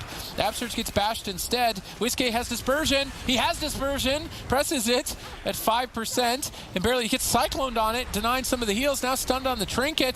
Chunli rolls over to close. Ironbark activates again. Is this going to be enough? Defensive Psychic Scream. Gorecki's trying to drink. He can't dispel Smexen. Chunli gets stunned, but he pre-diffuse magic the incoming stun, but it may not matter. Upsurge moves in with follow-up. There's no Ironbark. There's no defense for Chunli. Chunli's on the ropes. He ports away. Peekaboo trying to chase after him. Gorecki gets silenced. He can't heal. Turbo Fists of Fury from Chunli in desperation. Paralysis Peekaboo. Upsurge moves in. Where's the Cyclone? He gets stunned. They're going to do it. He stuns him in stealth. 5 seconds. The rake stun. That was perfectly timed. That 3 seconds. Period, but now in a kidney shot. Karma. It came up. Goes down. The move tied up 1-1. To get to the finals, we're clap happy here on the desk to watch the move go head to head against the boys here on Hook Point. This is some close quartered combat. Let's see who takes it. I'm feeling like the boys are going to be advantageous on this map.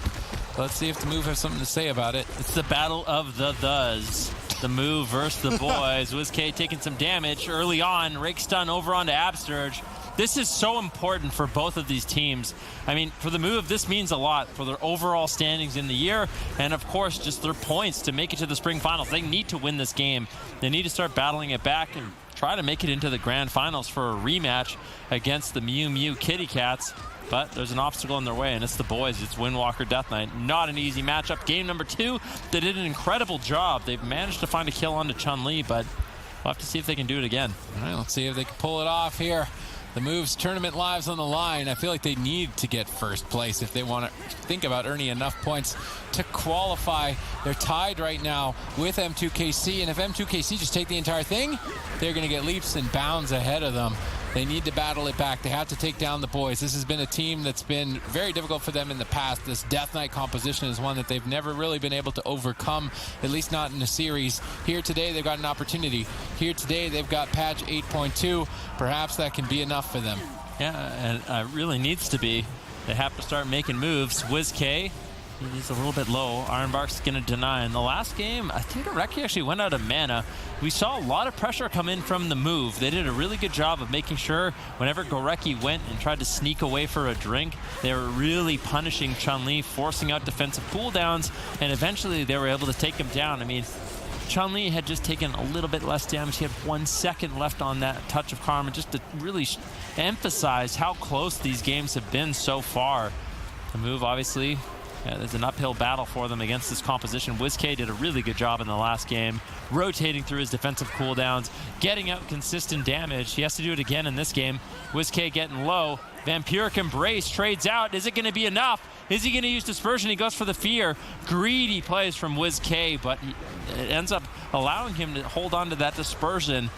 And those are the plays we love to see from WizK. Doesn't overreact, doesn't panic, stays calm, cool, and collected, and is able to hold on to that defensive cooldown. Look at the mana. That is one resource that the boys have a lot of, and the move don't. This is not looking good for them here on Hook Point, but they can bring it back to a big battlefield like Tolvaron should they lose this. Although in Game 5, maybe they have to change the comp, because on these small maps, this is looking more and more one-sided for the boys. Absterge stunned up. WizK taking some pain. Absterge trying to time some heals. If he gets interrupted, though, it could be devastating. Smexon not in position. Instead, Absterge jumps to engage crowd control, but he stopped healing to get that crowd control. That's going to mean that the Gladiator Safeguard is procced from WizK, some defense that he can't rely on later on. Yeah, Abster's looking for a Cyclone, does manage to find it onto Smexon. And Smexon isn't playing the Dark Simulacrum. I can't help but feel like he would get a little bit of value here if he could steal a Cyclone from Absterge. I guess Gorecki is pushing in and getting Cyclones quite often on DR, so maybe not the best decision. I can see why now he's not going with it now that I think about it. Kitty shot on Smexon. They are getting some solid damage rolling. Vampiric Embrace rolling for WizK. It's a lot of healing he's able to help Absterge out with. There's cleave damage coming in from Chunli and Smexon, so both Peekaboo and WizK taking consistent damage in the matchup. But whenever WizK is able to get out that Vampiric Embrace with the Void Form, the Void Eruption, he can heal up his teammates quite quickly and help Absterge hold on to his mana. I think for Gorecki, it's going to be important that he's sitting down and drinking a little bit earlier on in the game. It did come down to mana in the last game, so it's something to definitely consider. All right, WizK's in a bit of trouble here. There's a lot of damage right now. He can't afford to go down without dispersing. Once again, holding on to it until the absolute last second. The move, this is what they're known for, giving all of their fans a heart attack, making the biggest close calls ever, and then somehow battling back. You definitely can't count him out, but that was certainly too close for comfort. Ironbark now burned through as well. Defense is starting to crack. The mover's still in trouble. WizK even lower on health. He greater fades, but that's going to be ending. He may have to void shift as well. If he does, that's every cooldown. Literally every cooldown they have. One by one, knocked down like dominoes. The boys assert dominance. Yeah, really good job. And Chunli actually opted to trade out defense. He died in the last game, and he traded out his grapple weapon for the Alpha Tiger. He wants even more damage in this matchup. They really want to keep the move on the back foot, and I think it makes sense. If you can keep WizK in a really defensive posture, if you can force Abster to just be trading out mana over and over and over to limit some of this damage. Abster's actually going for a Cyclone there. He gets gripped into a Paralysis, into an Interrupt. Really good denial by Smexon. Now, I have to say, Smexon's been doing a really good job in this matchup throughout the entire day on that Death Knight. He's been such a key member of the boys. And I just wanted to shout it out because the Death Knight was not his original class. We kind of know him for an arms warrior, but he has been holding it down and really playing a pivotal role for the boys. All right, let's see if that swap onto Smexon playing the Death Knight pays off. I mean, it has been throughout, but I will say it did definitely against Cloud9. They could never defeat them. Here now, the move need to defeat the boys, who they've been struggling with the entire year pretty much, but on a new patch, maybe they can. WizK, though, interrupted, can't void shift for 2 more seconds. Damage is starting to mount up quite high. Gets interrupted a second time. Could be devastating, but Absterge is there, holding WizK's hand and making it through this one step at a time. Dampening now at 7% healing reduction. Gorecki still with an established lead. Absterge has no time to sneak away to regenerate mana. The damage is just non-stop, 24/7. Windwalker, Death Knight. Absterge stunned up. WizK, though, with the Vampiric Embrace is starting to recover. Smexon supports Chunli with the anti-magic zone. It needs to be enough here. Fist of Fury flying in, lots of damage. Vampiric Embrace can be fading shortly. Void Form activated, though, for WizK. He's going to be doing a lot of damage. Absterge wants to support that by stunning the healer Gorecki, but is still falling behind himself, even with Ironbark's defense. Dampening is starting to make that cooldown not so relevant. Chunli stunned up. Gorecki dispelling off some dots. Looks like Chunli is going to be A-OK. Touch of Death available. Peekaboo has no trinket. I would almost like to see a swap at this point, but now no dispersion? Maybe not. Maybe just stay on the Shadow Priest. This Touch of Death for Chunli can be game-breaking. Let's see how he goes about it. We'll have to see what he can get done. Paralysis on Absterge. This is a big setup. Leg sweep onto Absterge when WizK Good pressure here from the boys. Peekaboo could be in some trouble. He still has the evasion and Cloak of Shadows. Has enough defensive cooldowns to survive. Interrupt over onto Whiskey. Massive burst damage. Void Shift traded out. That procs Absurge's Safeguard. Look at Goreki's mana. This is just a clean game from the boys. The move is getting completely overrun. They're going to need a miracle. I mean, Chunli has every single defensive cooldown. WizK trading out his Fade, trying to avoid that touch of death. Manages to do so. That's a good trade by WizK.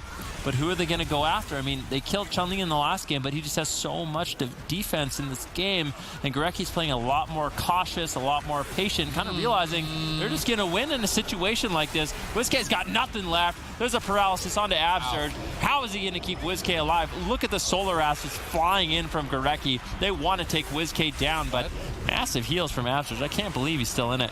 I don't have the reading comprehension to understand how his health bar is higher than 0 right now. The moves stay alive at 18% dampening, but they've got no more mana.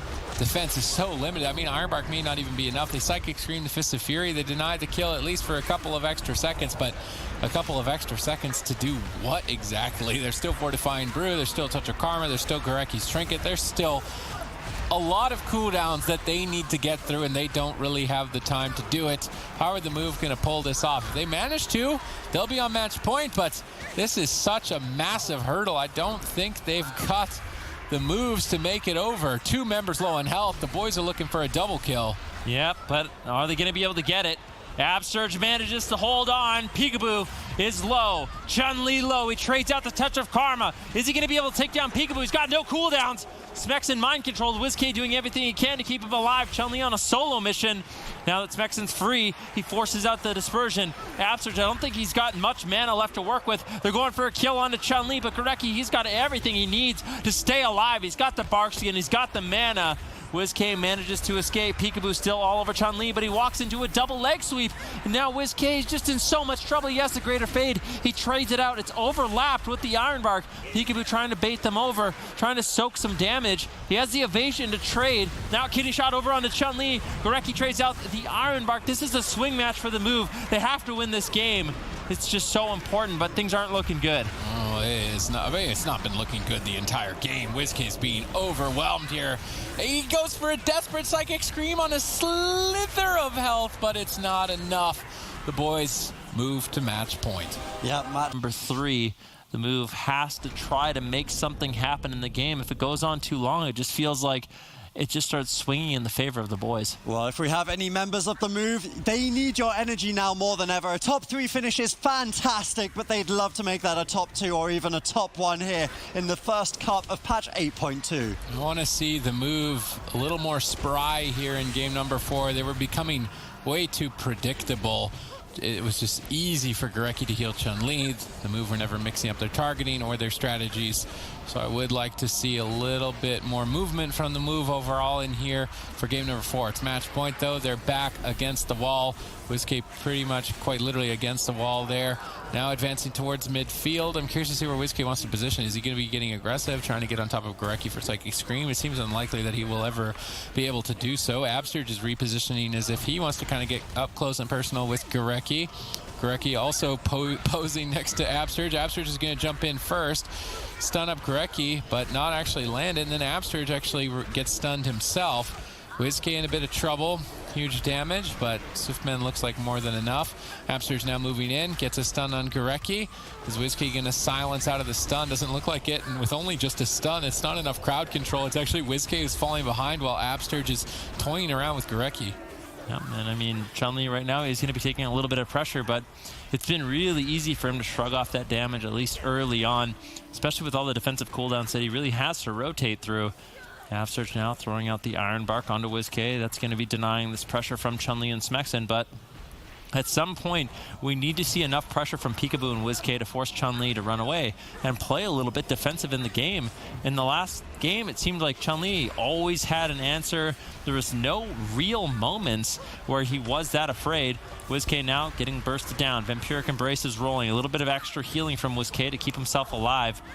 This is just such an important game for the move. Obviously, this is match point. This is the lower bracket, so if they lose this, they are eliminated from the tournament. And the move, they have to start making deep runs if they want to make that top 4 and they want to make it to the summer finals. This is a really important game for their team. This is probably one of the most important games ever for them. I mean, if they don't qualify to the summer finals, they're not going to qualify to the world finals on points. They have to make it to the summer finals.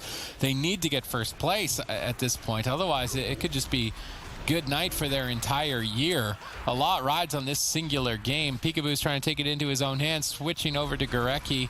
Chunli going to support him with that Ring of Peace. Absurge trying to jump in. That could definitely be the X factor if Absurge can add some extra damage, but while he's doing damage, WizK is taking a lot, so he's got to recover, connecting a huge heal there, stabilizing WizK quite rapidly. Gurecki looks like he's trying to sit down for a drink. Absurge gets gripped into a triple stun. That's denying their denial of Gurecki's drink and also applying a lot of pressure. This is devastating. Gurecki's back at full mana.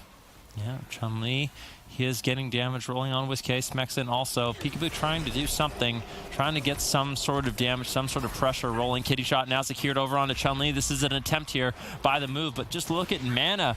Absurge already down to 40% mana. We're only 3 minutes into the game. That just speaks volumes to how much damage the boys is really putting out in this match. Gurecki, he's sitting pretty. He's just playing so much more defensive than we saw in the first 2 games. He's just sitting back. He's just recovering mana. He's not worrying about chasing down Absurge, at least not at this point. He just knows their team's going to be able to survive. They're going to be okay. Smoke bomb gets dropped out. Chunli could fall. He gets a cheap shot on his trinket. This could be the move. Chunli, he moves forward, gets the touch of karma. Nice cyclone by Absurge. These are the kind of plays we want to see. This is the pressure we need to see from the move. All right, nice plays by the move here, mixing it up in game number 4 on match point. They got a long uphill road ahead of them. They don't want to be letting down all the fans in chat, I can only assume, so they're going to be battling it out to their last wit to find victory against the boys, a team that's been giving them a hard time the entire tournament year. Perhaps this is their day. They got to win just 2 more games. Can they pull it off? They're going after Chunli again, but he anticipates it. With Fortifying Brew activated, he's going to take not even a scratch. Now looking to turn things around onto WizK. If they can get a dispersion here right before dampening, it would be devastating. WizK at critically low health, and oh no, a mistake. An overlap of the dispersion and the Gladiator Safeguard absorb 2 defensives for 1 assault. Maybe even just dying through it. Absurge is still crowd controlled. WizK repositions, but I would say that this game is starting to snowball out of control. Ring of Peace gets dropped down. I think it's trying to keep Absurge in combat there or deny one of his casts. You can use the Ring of Peace as sort of like a ranged interrupt, and I think that's what we just saw from Chunli. It was nicely done. Triple leg sweep. I think, did all 3 members trinket out of that? WizK, no trinket. Peekaboo, no trinket. Absurge, no trinket. That was a beautiful setup there. Smexen used the death grip to bring Absurge on top of Peekaboo and WizK, and they managed to find the leg sweep. Good damage rolling. WizK gets interrupted. Big burst damage. What is he going to do? Greater Fade comes out. Is he going to have to trade up the Void Shift as well? There's crowd control on Absurge. WizK forced to use the Void Shift on the Peekaboo. Things are spiraling out of control here for the move. Look at Absurge's mana, Sid. It's just almost completely tapped. Yep, the boys are rolling the move around like a snowball in the schoolyard at this point, and there is no way that the move can push back. Don't mock my analogies, okay? Don't mock my analogies. This has been a long day. WizK down below half. Absurge with Iron Park active, hoping that that's enough. Quite literally, that's all they've got is hope. They've got to hope, they've got to pray, they've got to hope that everybody in chat doesn't hate them if they end up losing this game. There's a lot on the line. They need this. They have to get some good point standings right now. Oh, this could be it. WizK, Greater Fate comes out. Bash onto Absurge into an asphyxiate stun. Chunli trying to close it out. Peekaboo rotting down low, but Peekaboo, he's got everything. If he gets caught in a stun, they might be able to take him down, but he has the Vanish Evasion, Cloak of Shadows, if not, as a defensive tool. But Chunli still has the touch of Karma. WizK is just getting lower. He gets interrupted. Safeguard procs, but I don't think it's enough. It is not. The move going to be moving out of this tournament. The boys are going to be advancing to the grand finals to meet the Mew Mew Kitty Cats. If the boys win, that gets thrown out the window and they go through the 260. It's anyone's game. It's the RM Paladins, the DK Windwalker. Let's see who's the better team in North America. Yeah, this is going to be an exciting series. I kind of want to do a prediction on who Let's do it then. Yeah, quick fire. Zico, review? Windwalker DK, I mean the boys. The boys? Sid? You're slow. Yeah, too slow. Well, they're not opening anyways. We got a little bit of time. All right, I got time to think. All right. Okay, Ben first, because Sid's very indecisive. I don't know. I predicted that M2KC was going to win this. I feel like it'll be close, but I don't know. It's hard for me to bet against Chunli surviving. What am I dealing with? I'm going to say M2KC. Okay, you're going for M2KC. You guys say during the cast. Let's go. Yeah, we'll say after the first few games. Can I wait until someone wins? Yeah, we'll wait until the first few games, and we'll give our predictions after that. He said we could wait. Yeah. When the screen doesn't tell you the answer, this is the next solution, right? Yeah, here we go. Chunli could be in some trouble. We definitely have seen M2KC put a lot of pressure on Chunli in the past. He's going to be in some trouble. The Fused Magic comes in. There's a full blind secured onto Gorecki. He trinkets out. Remember, Touch of Karma available for Chunli, but there's always the threat of the Blessing of Protection, and RubCub actually playing 2 of them in this matchup, so we can get rid of that pesky defensive cooldown, and they can take down Chunli before he really can do too much about it. Needs to make sure he's playing very defensive in this matchup. There's good pressure onto Jamili right now. RubCub definitely has his work cut out for him. All right, let's see if the boys can pull it off here. M2KC, I believe, already defeated them earlier on in the tournament, so this is going to be a bit of an uphill battle, but this Windwalker Death Knight has been high value for the boys throughout. Gorecki getting swapped too. He's going to trade Barkskin and survive. However, Barkskin now not going to be lining up with the Combustion. Anti-Magic Zone isn't either because Jamili is running the Fire Starter build. Every Fireball reduces the cooldown of his Combustion, so they got an opening here to swap to Gorecki and drop him 100-0. With no Gliders Medallion and no Barkskin, there's no defensive options for Gorecki. If he gets caught out, it's going to be game over in game number 1. He's getting ready. He's getting prepared. He's got the Efflorescence down on the ground. He's sitting in that bear form, sidestepping back and forth. Gets caught though in the Dragon's Breath out of form. Into a polymorph, into a stun. There's the big swap. There's no defense. If they've got the hammer, they've got the hammer. Chunli's trying to support, but he gets interrupted. I'm so surprised Gorecki didn't go down. They spell seal off the Gliders, safeguard, and they snipe it. Perfect Dragon's Breath from Jamili. He got him right when he tried to jump away to safety. Hey, well, I predicted this before the tournament even started, Adrian. Okay. Let's be fair, all right? I said M2KC was going to win this tournament. But you wouldn't say it at the start of this series. Yeah, because I already did. I didn't need to say it twice, okay? Come on. But you said the move were going to win. I did not. I said the move were going to win. I was wrong. Yeah. Pay attention, all right? Anyways. Yeah, let's go. All right, Gorecki, kidney shot, big opener once again. Combustion trades out by Jamili. Smacks him with the anti-magic zone. He's going to maybe keep him alive. Gorecki had to use basically everything. Safeguard, trinket, everything. He could still just fall. He's running for his life. He needs to connect some heals. Chunli gets there. The Ring of Peace drops out, but Roasties, he's all over him. Gorecki really just struggling to stay alive. Say what, Sid? Wait, can you not believe what's happening? I can't believe that Gorecki's alive after that initial assault. M2KC have broken me. Yeah, I feel like you've been broken for a long time. Wow. Oh, the truth. This has been a great championship Sunday, I gotta say. Yeah, Gorecki slipping away. Now, keep in mind, this is a really scary situation. Jamili, he is playing that fire starter build, so every time he gets out a fireball, he's resetting the cooldown of his combustion, and guess what? If he can desync that with the trinket of Gorecki, that's when they can get super aggressive. All right, let's see if they can take advantage of that. Roasty's currently grapple weapon, unable to attack, but I think Gorecki is just scared right now. He is so terrified of being swapped to. That was almost completely overwhelming for the first round. If there's a second round, I'm not sure if he makes it out alive. They catch him out of form. Big play here. If RubCub can get in there for the hammer, where is it? They've got it. Do they have any further follow-up? They need a little bit more damage than this. Gorecki on the run, trying to make it out to safety. Wrapping around the corner, catching a Swiftman. Roasties with that Blessing of Freedom is in hot pursuit. Looks like rundown Gorecki is going to be the strategy for M2KC so far. Yeah, Gorecki, he's going to be under fire. In the last game, he got caught out with a Dragon's Breath into a Polymorph, and there's basically nothing he could do. Rosty's managed to find the kidney shot. They were able to get a lot of damage rolling. Chunli now getting damage rolling onto Rosti. Jamili actually committing his combustion. They're going after Chunli. He has the touch of karma, but remember, he can get removed very quickly by the blessing and protection of Rubcub. Gorecki preemptively traded an Ironbark in that situation to keep Chunli alive. Very nicely done. All right, let's see if they can hold him down long enough to find a kill. Another swap to Gorecki. Is he going to falter? Big damage in from Jamili, Rubcub, and Rosti's Ring of Peace, but Rubcub got bounced along with him. Rubcub looks to close it out, but Gorecki is able to escape. Once again, if this is how one singular game is going to be for Gorecki, this much stress, this much intensity, it's a best of 7. I don't know if he can keep this up. I can't even keep up talking about it for one game, let alone can he keep up playing for possibly 4.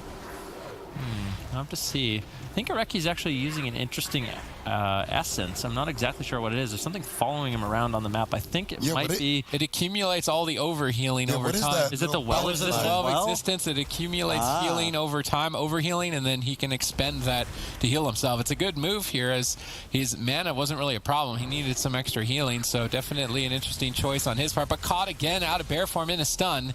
Chunli there, though, to save him with the Ring of Peace, but they got Barkskin anyway. Now if they blind him and get his trinket, there's no way that he survives. So let's see if Rosti's is going to go for that line of play. My eyes are on Gorecki, and I think so are M2KC's. Yeah, they're just going to be running him down. And as the Fire Mage, you can kind of defend against these double melee. You go for a double Dragon's Breath, and then you can get Polymorphs or Ring of Frost on Chunli and Smexen. If Gorecki is being tunneled down, pressured down in the situation where he doesn't want to get caught into a kidney shot, it becomes very difficult for him to actually land a dispel. As you can see, Smexen right now, he's in a polymorph. Kidney shot on Gorecki. Combustion trades out by Jamili. Anti-magic zone in the nick of time. Forced out some defense there for Gorecki as he leaps across the map. Rubcub in hot pursuit, but unfortunately I don't think he's going to be able to get there. Gorecki crosses the map, but look at his mana. It is not doing well, Sid. It is not doing well indeed. Perhaps this essence change is going to backfire. Losing out on the memories of lucid dreams. He's going to lose a lot of mana regeneration, but if he gets a drink, he doesn't really care. I think that's what he's doing right now. How much mana are you going to get, Gorecki? Or did he get any? Is going to be the real question. Sneaking away from the pillar now. Roasties is trying to find him with Fan of Knives. Rubcub is closing in. Gorecki, he goes into bear form. He's left out in the open. He does manage to get into bear form. Is it going to be enough? Vendetta has been popped. Chunli's trying to save him. That's a huge amount of damage. He uses the Glaire's Medallion in a bit of a panic attack, and the Barskin and the Ironbark. Now they're switching back to Chunli. Do they have a Blessed Protection for the Touch of Karma? Perhaps they make a swap and a quick drop on Chunli. Oh, it broke. That is so sad for Roasties. Now Jamili in trouble. Yeah, Jamili is in a little bit of trouble right now. He has the ice block. He still has the cauterize effect as well. But keep in mind, Gorecki, he's got no trinket and no Barkskin. There's no anti-magic zone. There's nothing left for the boys. M2KC, they just need one more setup, and they have the combustion. They have the damage available.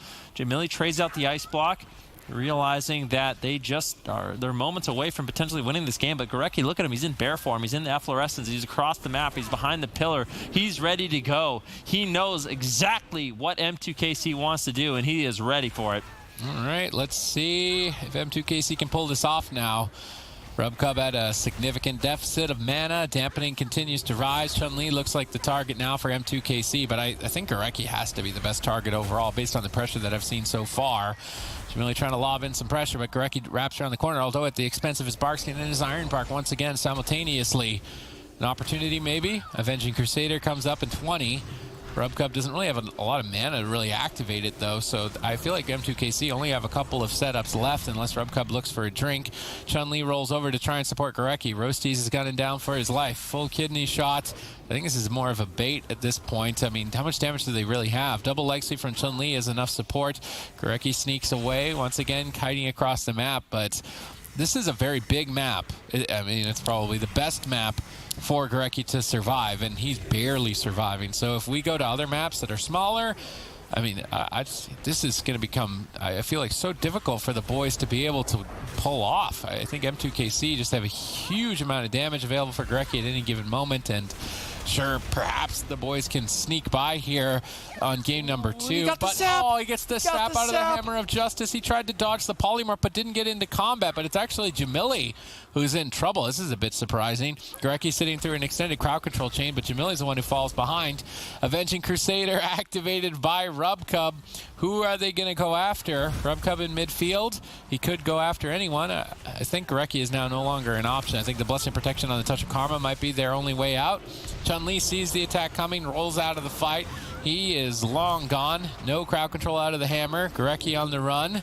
Looking good with Chunli and Gurecki tag teaming together to support each other. Smexon's just trying to chop up Chunli while his teammates keep each other alive. And I mean, a Death Knight eventually is going to become a lot of damage to deal with at deep dampening stages. Combustion gets popped by Chunli. Bit peculiar timing on his part here. I'm not sure how much value. Maybe it was the Vision of Perfection. I don't think it is. No. That was just a bit of a random combustion. I'm not a fan of that one. Yeah, well, Gurecki's just positioned so far away. They have to get damage rolling on someone when it's really, for the Restoration Druid, when it's obvious you're the only target that can die, you can really prepare yourself for those moments. That's why they have to sort of keep Gurecki guessing, go after Chunli during a few moments, and I think that's what they're actually going to try to attempt here. There's a polymorph secured onto Gurecki. Smexon uses the Lichborn on the incoming stun, and he's going to be able to get out of that and continue the pressure over on Chunli. Chunli rolls over, continuing the damage. Keep in mind, Chunli right now, his Transcendence is in midfield. If M2KC realizes that, they might be able to go after him. Of course, there's a lot of defense still available for Chunli, but Gurecki's got no trinket. They get a crowd control chain, and they go after Chunli, and they can use the Blessing of Protection on that Touch of Karma. They might be able to win, but I think M2KC, they may have ran out of time. The consistent damage from the boys may just overwhelm. RubCub has no mana left whatsoever, but Smexon, in the meantime, also under fire.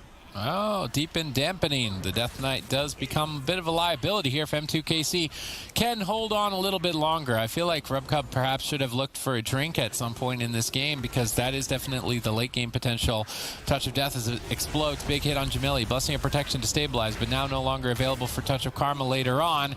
Gurecki's in a Hammer of Justice. I don't think they've given up on Chunli. They're trying to kill Smexon. He activates Anti-Magic Zone. He activates the Lichborn. This is a big push. He might just die outright here to M2KC. A bit of a surprise. We didn't anticipate this. The Gladiator Safeguard has proc, but they shred through it. Gurecki's got a lot of work ahead of him and no Iron Bark to deal with it. 4 more seconds. He needs to buy time. Roasty's Shadow Steps for the kick. Gurecki fake casts it. Chunli now doesn't have counterspell. There's no kick. Gurecki can free cast some heals. Ring of Peace. RubCub pinned at the pillar. He can't save Chunli. Chunli has to ice block. Suddenly a huge turnaround as a result of Gurecki's amazing fake cast on the interrupts. Somehow keeps Smexon alive. And RubCub trades out the Divine Shield. He realizes that Chunli's in a lot of trouble. He's moving forward. He's trying to get the Hammer of Justice onto Gurecki. Rossi's under fire. Double Dragon's Breath comes in. Chunli trying to slow him down. This is the last attempt from M2KC. Can they take down Smexon? Can the boys hold on? Full Ring of Frost. Smexon in a kidney shot. He's got the anti-magic shot, but Rossi's, they reverse the pressure and take him down. Beautiful setup there by the boys, holding on, tying up the series. 32% dampening. Both the healers tapped on mana, but it's it has worked for them in the past, but it's usually been Rosita Jones who played the Frost Mage, so we'll have to see if Chunli has been practicing that. It could work out. It's a little bit strange, though, I have to say. We'll have to see how exactly it works out. It's going to be a little bit less instant damage. I feel like the problem with the Frost Mage is you're a lot more susceptible to being trained down. Obviously, Smexon taking a significant amount of damage early on, but I think he should be okay. Now Smexon tops himself off. Chunli with the Temporal Shield. I just feel like without the Dragon's Breath, and without the combustion threat, with the big meteor, M2KC is going to lose a lot of their kill potential. You know, Smexon's character looks like he's dressed for a pool party in the sun, not for a blizzard that Chunli is going to be casting quite frequently on that Frost Mage. It's going to be very chilly in that Transmog Smexon. You certainly aren't prepared cosmetically for this one, but your damage says otherwise. Chunli dipping very low, and RubCub is stunned. That's going to be a Blessing of Protection out of the way. 1 cooldown off the grocery list of M2KC.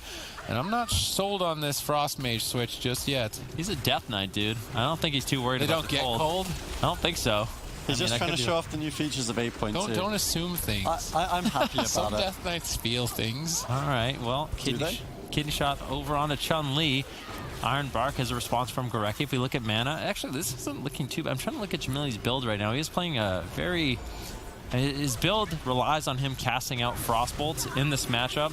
He is running the Freezing Rain, so he does get the instant Blizzard after his Frozen Orb. So he's going to be able to consistently throw out the Blizzards, throw out the Frozen Orbs. They're not really going for crowd control. Jamili might be able to sneak in a Polymorph right now, but it doesn't look like he's going to be able to find it, unfortunately. And he's actually not playing Ring of Frost either. So that's really important, because if Gorecki can get into bear form during a Hammer of Justice, that means Jamili can't crowd control him. Normally you would have the threat of the Polymorph and the Ring of Frost on the Hammer of Justice, but because Jamili's not talented into that, he's just going for more powerful snares instead. They lose out on a lot of crowd control. I feel like the strategy of M2KC right now is just do damage, don't die, and try to Gorecki. Do damage, don't die. You sound a lot like Swapsy right now. That's been the main strategy for him and his rosters for some time. It is a very effective strategy, but you got to execute on the don't die part, which isn't exactly the easiest. It sounds easy to say, but it's not easy to do. Roasty's caught in a stun lock. Big swap here. Whoa, close call. Close here protection and evasion. M2KC, this game number 3 is slipping away. Jamili, yep, forced very defensive right now as he uses Shimmer to escape. RubCub kind of struggling right now. That was Trinket and Evasion from Rosty's already traded out. The boys are going to be able to have a nice opportunity there. Jamili still getting tunneled down, and his damage output is just so limited with the specialization. Right now, he is looking for some pressure onto Chunli. Sap onto Gorecki into a blind. He trinkets out of the blind. Chunli gets topped off, and now they're going to be looking to reverse this pressure. Jamili with the Icy Veins looking to get hyper-aggressive right now. We'll have to see what he can get done. Yeah, not too much, unfortunately, in this position. Mana in favor of RubCub. That's a bit surprising. Although on Tolvaron Arena, Gorecki should be able to find drinks pretty easily. Chunli down at half, but Roasties and Jamili equally so. Both these teams are so equally matched that even you guys in the poll don't know who's going to take it. Currently 50-50 in favor of M2KC or the boys here. Can RubCub do it? Can he battle against the Restoration Druid Menace? Zuniaki managed to pull off in Europe on that Discipline Priest, but can RubCub do it here in North American on the Paladin? Roasties is the target of choice, and that makes a lot of sense. There's no evasion for him. There's no Cloak of Shadows for him. RubCub doesn't really have much to work with either. I would say cooldown-wise that M2KC are almost infinitesimally behind.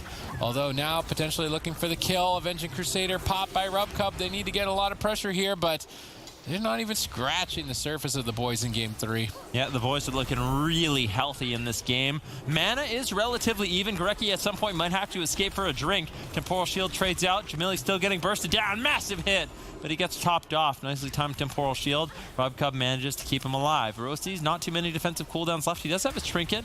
Grapple weapon comes in from Chunli onto RubCub as they make a swap onto him. Are they going to be able to take him down? Doesn't look like it just yet. The Blessing of Freedom and Divine Steed allow RubCub to escape. Chunli and Smexen, they've been looking for swap opportunities during this game over onto Roasties consistently. They're actually going after Gorecki, but I just can't help but feel like Frost is not the specialization. If you want to go after Gorecki, I just don't think it's nearly as good. I almost would have preferred Arcane in this matchup over Frost, but maybe M2KC, they can prove us wrong. Maybe they can get the damage rolling. I just feel like Jamili's just so susceptible to interrupts. Yeah, he definitely is. Gripping a double stun. Nice play here from the boys. RubCub using Divine Favor to recover. But even still, I mean, Jamili's at half health. This is a lot of work. RubCub's trying to get a stun. Gorecki's trying to run away from him. Doesn't manage to escape. Jamili is actually attacking Gorecki in the Hammer of Justice. Roasties can't get there to support. Now finally connecting, but in a diminishing return kidney shot. Are they going to be able to kill him? Ring of Peace denying Roasties and Jamili's advance, although Roasties wraps around the other side of the corner to reconnect onto Gorecki. Gorecki bashing Roasties. Don't think he's going to be looking for a Cyclone, maybe an Entangling Root, but doesn't find it. Actually gets interrupted on the regrowth. I'd say a tad bit of a mistake there, but not going to be punished by M2KC. Nobody in position to capitalize. Icy Veins, Vendetta are available. If they can manage to bait a Barkskin, they get it. They get Barkskin from Gorecki. This is not the cooldowns of M2KC. If they decide to blind Gorecki, get his Gliders Medallion, then push forward with Avenging Crusader, which is up pretty soon, Icy Veins, and Vendetta. I'm not sure that Gorecki actually survives that. Yeah, I mean, only time will tell, certainly. 7% dampening right now. We are tied up 1-1. This is a best of 7 in the grand finals. Such an important series for both of these teams. We are limited on cups, and of course they want to try to break into that top 4, get as many points as possible so they can qualify for the summer finals. Stun onto Gorecki, Smexen rotting down low as well. Things are falling apart here for the boys, and maybe this switch to the Frost Mage really was a good idea coming in from M2KC. Interrupt now onto Chunli. Smexen getting all over Chunli with Chunli. They're getting massive damage rolling. Garrote Silence comes in. Rossi's looking to back up Chunli just a little bit right now. Rubcub with the Avenging Crusader. He's going to be pushing forward, trying to take down Smexen. There's big damage incoming right now from M2KC. The boys could be in some trouble. Look at Gorecki's mana, Sid. I mean, this is actually starting to look good for M2KC. They got a lead on mana, they got a lead on cooldowns, and I mean, deep and dampening, the Death Knight certainly becomes pretty easy to kill. I will be incredibly surprised if the Frosted Mage ends up winning this. Lichborn from Smexen trades. It's good damage reduction activated there. He's going to be a lot more durable for the Frozen Orb currently active from Chunli. Dampening continuing to rise. Gorecki's mana not the same though. Smexen down at half. Chunli with Temporal Shield rolling. He needs that bounce back. Quick pick me up in a couple of seconds. He's trying to hold out, but it's not really that big of a heal. Dampening quite high at this point. Ooh, this could be Ice Block. He gets interrupted. He Ice Blocks. Very low on health. Rubcub with Divine Favor available is going to pop that just to get the extra healing onto Chunli. Bring him back into the fight. Dark Simulacrum talented by Smexen. That could be a way for him to find victory. It was against Cloud9. Could be here in the grand finals against M2KC as well. Chunli on Hypothermia. Rubcub trying to power through. Gets stunned. This could just be it for M2KC. Blessing of Protection. Will it get dispelled off? Are they running any sort of dispel? Doesn't look like it. But Chunli now interrupted. They need Avenging Crusader to connect, but he's crowd controlled. It's actually Smexen's in trouble. There is the polymorph landed Big by trouble. Chunli, and Smexen is going to get taken out. Chunli's switch over to Frost. Looking solid in the late game. Look good. Yeah, I mean, they still one down in this series. M2KC, 2 games away from taking the grand final. You know, Zika, why do you think Chunli went back fire? Well, it was a big map, and now it's a small map. I think fire on the larger map. I think that's it? Yeah. All right. Well, I think that's it. that's fair analysis. I mean, you are the big brain on the desk. Well, it's not as big anymore, but, you know, it's still pretty big. Yeah, It's Gorecki, flattened he's out actually a getting little all in. Big damage on the Gorecki. Kidney Shot, Hammer of Justice. Barskin gets traded out, and I think this is what they want. They want the smaller map so they can just train down Gorecki. I'm actually kind of curious as to why the boys picked this map. I think M2KC kind of turning the map on its head, and I think Gorecki is going to be very vulnerable to these swaps. Yeah, Ring of Peace pretty effective, though, at blocking the boxes, and maybe they can utilize that for Gorecki's escape artist maneuvers as he jumps across the battlefield. M2KC look like they just want to be tunneling him down start to finish. Smexen, though, thwarting that by attacking Chunli and keeping him at bay. Chunli looking to connect here, keeping Rossi's in combat with that Crackling Jade Lightning. Good awareness there. That could have been devastating for Rossi's. Got the extra damage from attacking from stealth with the Garrote on the Gorecki. No Barkskin for a couple seconds. They go for the stun, but he gets in bear. Chunli, though, lands a double Dragon's Breath. Polymorphs up Smexen. Blinks into line of sight. Meteor connects. Barskin now up and available, but I don't think that he's going to need to do it. Chunli with great support. Yeah, double leg sweep coming in from Chunli, of course, playing the Relentless, so all crowd control is going to be reduced.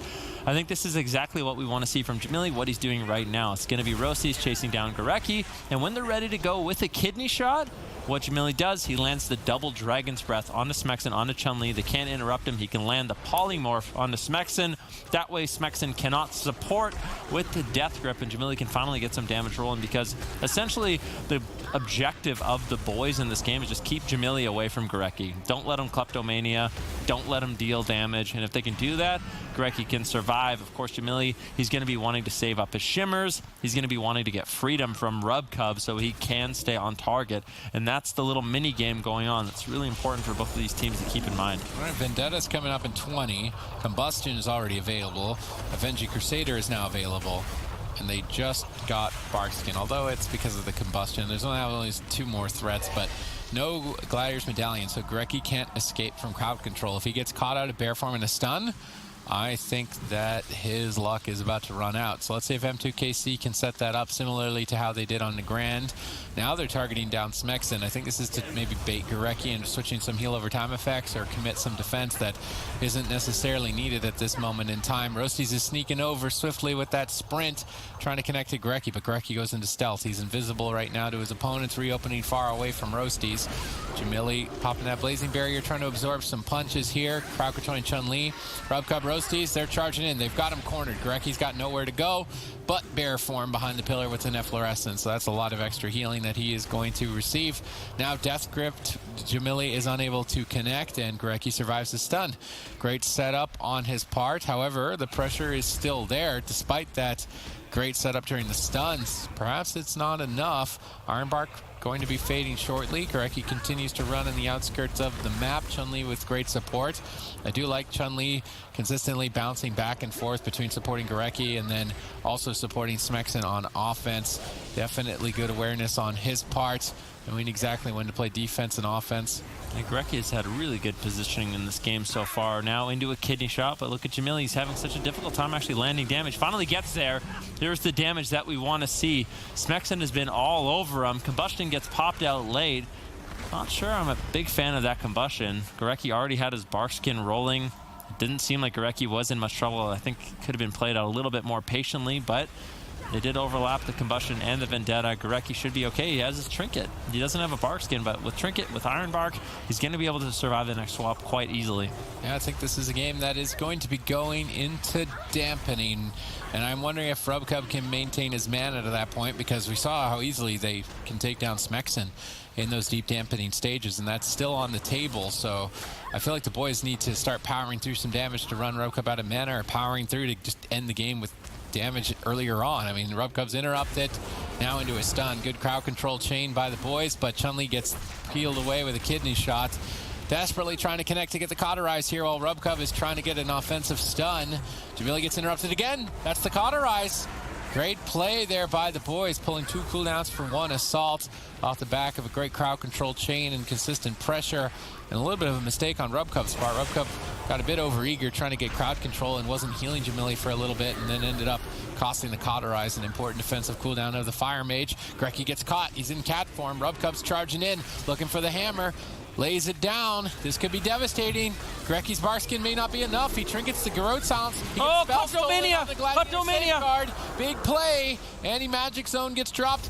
Gurecki is just cowering in its defense to stay alive. Roasty's on the hunt, sprinting around the corner, looking to finish the job, but I don't think he's got enough damage to do so. Chunli gonna portal back. Roasties is stunned up. Gurecki trying to cross the field away from Roasties and recover.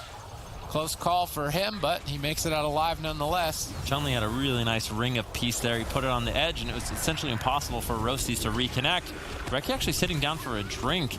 He wasn't able to recover anything, and that's one thing M2KC they still have going in their favor, is they have the mana lead. Jamili getting low. He has no cauterize. He's forced into the ice block, and now things are looking really, really good for the boys. Keep in mind, Jamili, no cauterize, no ice block. There is no ultimate sacrifice available for Rubcub. They have to go after Gurecki.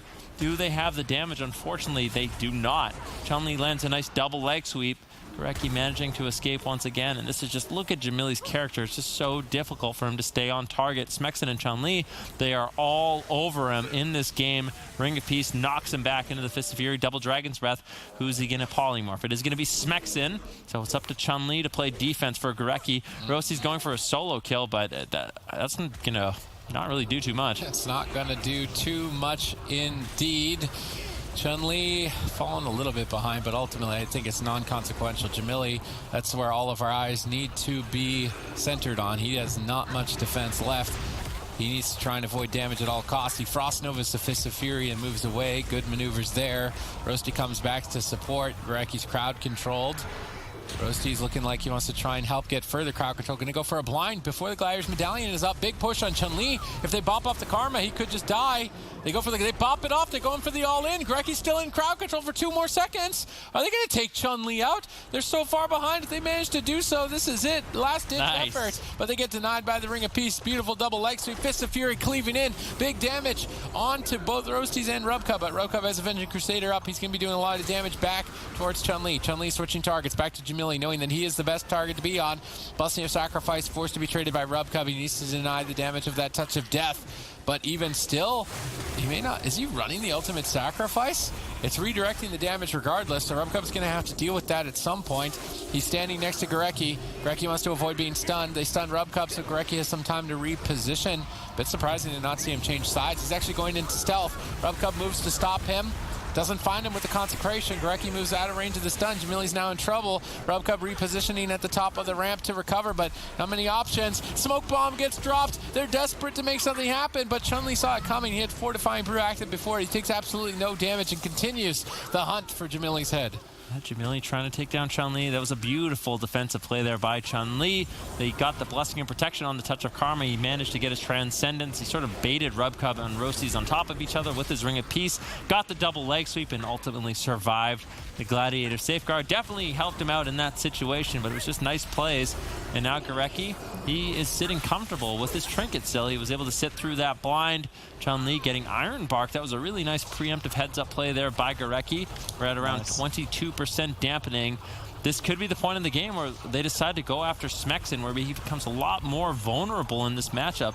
And it seems like they are very comfortable doing that. I mean, RubCub still has some mana to hold on to. He has his Divine Shield. Jamili has Ice Block coming back up. I think he has his Cauterize also. I think it's been enough time. Actually, Cauterize and Ice Block might come up at around the same time, but there's still solid defense for M2KC, and now they could turn their attention on Smexen, which could be danger time. I am curious to see if Smexen can survive in these deep dampening stages. Gorecki now totally out of mana, but RubCub equally so. This is still anyone's match. Can M2KC clean it up and move to match point, or are the boys going to be able to build on their advantage? That advantage is actually slipping away. Ice Block up in 28 more seconds for Jamili. If he can make it to that point, he's going to have actually a ton of defense to keep going for Smexen's life. Moving forward, this is going to get dicey for the boys. Iron Bark traded prematurely by Gorecki. Trinket's out of blind. Now he's susceptible to a swap. I'd love to see the Vendetta swap to Gorecki again, but maybe they don't even need to. The safer route would be just attacking the Death Knight at 30% dampening here, getting his Lichborn. Iron Bark out of the way. 2 defensives for 1. Big hit on Jamili from that Touch of Death, though. Bit of trouble. RubCub's bashed up. Is he going to Trinket? He's got Avenging Crusader up. A bit surprising to not see him break out. Ice Block has been forced now. Multiple defensives out of the way of M2KC as this game races down to its finale. Yeah, Smexen in a kidney shot. He trinkets out into a Dragon's Breath. They're trying to get the Ring of Frost. Does he find it? He gets Death Gripped. Unfortunate for Jamili. Good shutdown. Good denial by Chunli, by Smexen. And now it's going to be Jamili on the back foot. RubCub had traded out all of his mana, including his Divine Shield. And there's just nothing left for M2KC. Jamili's going to try to stay alive with the Temporal Shield. Smexen's still vulnerable. He's got no Trinket. He's playing Gnome. Doesn't have another break. Gorecki running on fumes at this point in the game. It really is anyone's game at this point in dampening. Smexen has to keep himself alive. Chunli needs good backup. Gorecki once again. Is there going to be crowd control? Full polymorph. Smexen trying to stay alive with the anti-magic zone. Is that going to be enough, Sid?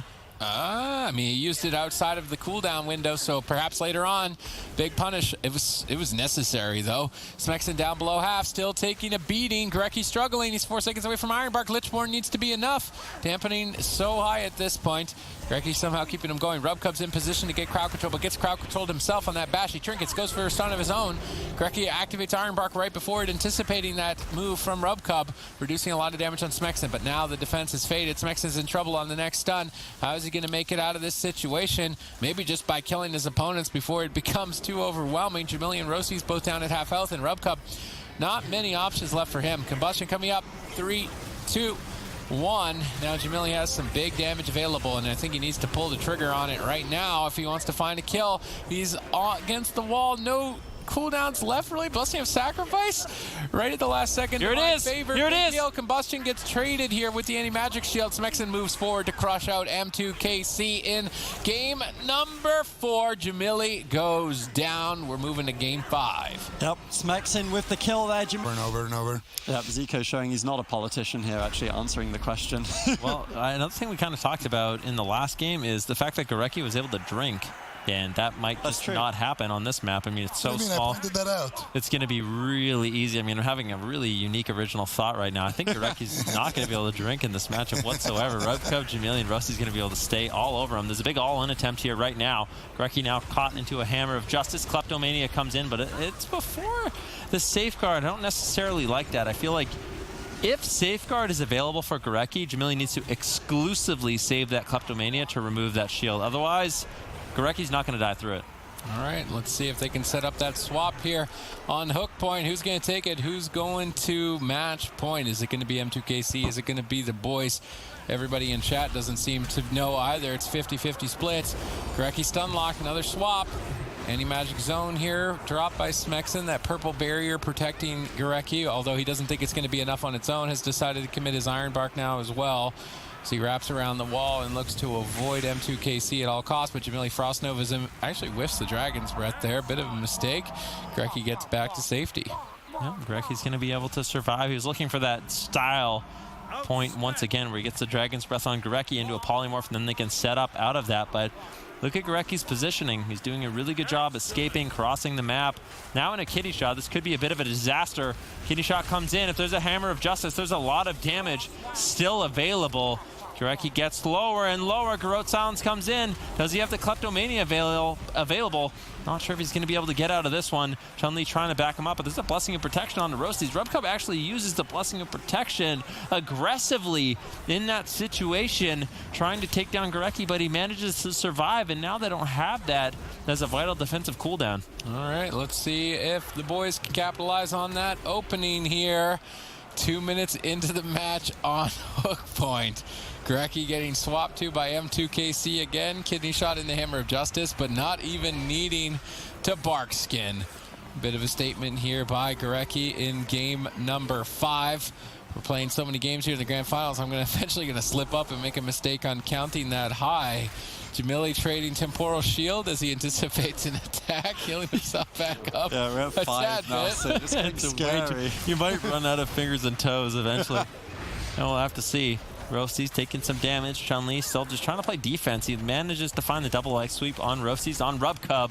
Good pressure here over onto Roasties.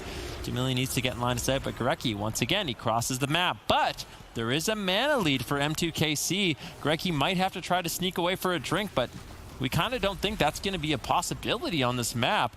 This is that combustion from Jamili. Needs to find the damage. Gorecki just across the map again instantaneously. He's all over the place.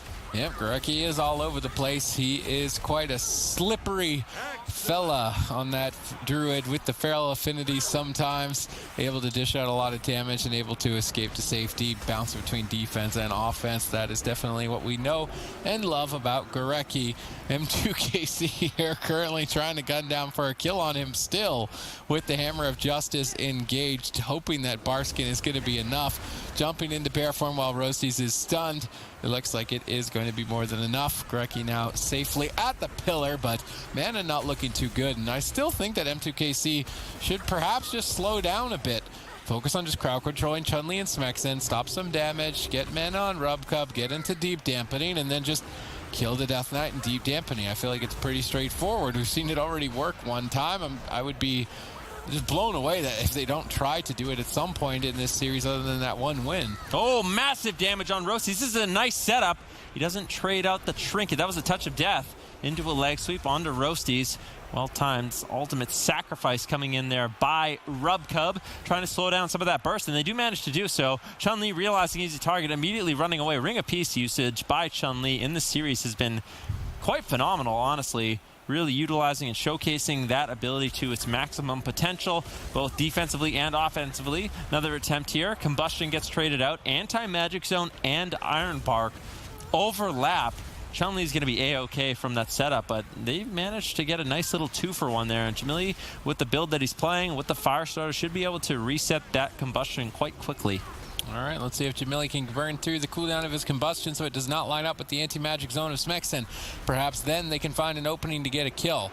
Touch of Karma gets Blessing and Protection off. This is dangerous for Chunli. Gorecki still in the stun. Big hit, huge damage, and kill will be claimed for M2KC on game number 5. Mew Mew Kitty Cats have clawed their way in front here in the grand finals. It's a best of 7, meaning first to 4 point is the winner. M2KC at 3, meaning 1 game here. Tigers peak. If they can peak their performance, they will win, and they will be the champions of North America Cup 3 here in summer. Yeah, Mew Mew Kitty Cats have not been kitting around so far in this grand finals. They are finding the openings. They took down Chunli in the last game, but they can go after all 3 members We'll have to see. Chunli now to kidney shot. Ironbark trades out immediately.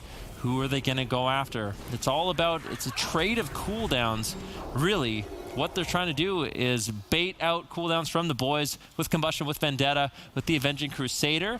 And if the boys don't make a good trade, M2KC easily capitalizes on it. Chunli, very low on health. Big damage early on from M2KC. As all three members going to be connecting here. Fortifying Brew traded out as well. Every single cooldown basically for Chunli to survive. But now Jamili getting reversed on. Rubcub's there though with the helping hand is going to support him. Now Chunli still in trouble. Smoke Bomb gets dropped. Mew, Kitty Cats, are they going to take the win, right? Meow. Nope, denied by the anti-magic zone. Chunli, though, still kiting while Goreki's blinded. They're a bit separated. Goreki needs to get some heals going as soon as possible. Fists of Fury denying the kill. Parrying the incoming attacks of both Rubcub and Roasties. A surprising initial assault from M2KC, almost catching the boys off guard. Yeah, M2KC really playing out that opener essentially perfectly. And sorry, I just had to continue. I'll stop now. Hammer of Justice on Goreki. Kidney shot onto Chunli. He's still in trouble. There's no touch of karma for another 22 seconds. Goreki has to play catch-up at this point. There's no anti-magic zone. There's really no defense. If Goreki gets caught in crowd control, Chunli could easily fall in this situation, but he's not overextending, making sure he's using the Fist of Fury to avoid some damage. Always in line of sight of Goreki. Goreki now loading up with heal over time effects with that Innervate, making them free of charge. But here's the kidney shot. Rubcub charges in. Jamili, is he in a position to get any crowd control? Preemptive Death Grip by Smex and Asphyxiate Stun shuts down the Hammer of Justice. And that setup gets denied by the boys. Nicely done. Venruki, can you stop kidding around? I'm really sick of this, honestly. Chunli, he's got all of his defense rotated back up and available. He's looking a lot more solid than first time around in this game. Number 6, I did it. I counted up to 6. Let's see what they can do if they can make it all the way to a game number 7. Perhaps they can. I would say that the boys are looking formidable. Formidable. And, you're desperate. You know, yeah, he is desperate. He's actually looking up puns right now. For real. Okay, then we're done. All right, we're finished. Goreki in a polymorph. They're still trying to find an attempt. Now, keep in mind, this is potentially match point. M2KC, they're just one game away from winning this cup. They've had a dominating performance, to be quite honest. They haven't lost a series so far in this tournament. They're looking good. They're just one game away from closing it out. The boys, of course, is going to have to battle it back. They still need 2 games. They have to win this game if they want to hold on and stay in this tournament. Paralysis onto Rubcub, big burst damage potential for Jamili, but Goreki's he's done it. He managed to sneak away for a drink. Rubcub can't find him. Jamili can't find him, and Goreki's going straight to full mana. All right, Goreki, are you sure that he's going to full mana? Well, let's see. Okay, he is going to full mana. Chunli trading Fortifying Brew for this exchange. The Avenging Crusader, I think that's more than fair. Touch of Death now activated. Big push potentially from Chunli. They need to make sure they crowd control Rubcub, though, when the damage goes off. Doesn't look like they have any crowd control. Damage explodes, but Rubcub's there. He's going to get a big Holy Light. Blessing of Sacrifice traded as well. They're going all in for a kill on Chunli. They've got room to play around here. Game number 6, they can get risky. And now Chunli caught in a stun. Smoke Bomb gets dropped, but Goreki's right there. The Smoke Bomb not too high value, unfortunately, for the Mew Mew Kitty Cats. Perhaps it would have been better to have been saved for a later time when Chunli is further apart from his team and his healer. Touch of Karma preemptively on this attack. No Blessing of Protection to break it. Now Chunli on the run, gunning away from Roasties. Roasties gripped away, but he does have Blessing of Freedom. He's moving quite quickly with that sprint. Looking to reconnect, but he gets grapple weapon as soon as he gets back to target. Good teamwork from the boys to survive that attack. All 3 members a part of their survival here in the grand finals. Yep, and the boys doing a really good job. That was good defensive maneuvering there by Chunli. He's got the Fortifying Brew coming up in around 15 seconds and the Diffuse Magic to work with. Goreki resetting his mana was so huge for the boys in this game. But there is the Combustion available. They could potentially go after Goreki. I feel like M2KC right now, they're really comfortable just going after Chunli, but this is what happens. If the boys realize there's only one target, they can just play overly defensive, and it becomes really difficult for M2KC. M2KC really accelerates when there's multiple pressure points. You have to go after Gorecki and Chunli, or, you know, Chunli and Smexen, or Smexen and Gorecki. You need multiple targets you can hit to keep the boys guessing. If they make it too obvious, it's really easy for the boys to defend. All right, let's see if they can execute on a kill here. Defense is starting to become limited for the boys. An opportunity for the Mew Mew Kitty Cats to find victory. Gorecki knows that he needs to avoid Rubcub at all costs. Rubcub charging across the field, and he is not going to be delivering hugs. Hammer of Justice secured on Gorecki. Jamili looking for follow-up.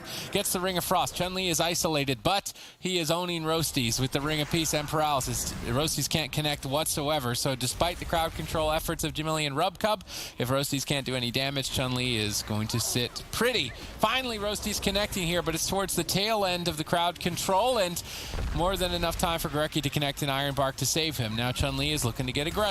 Yeah, but he's in trouble. There's still a Blessing and Protection available. Chunli looking to get really aggressive with the Touch of Death, trying to get some damage rolling. Leg sweep, but Jamili with a beautiful Temporal Shield should be able to survive that hit.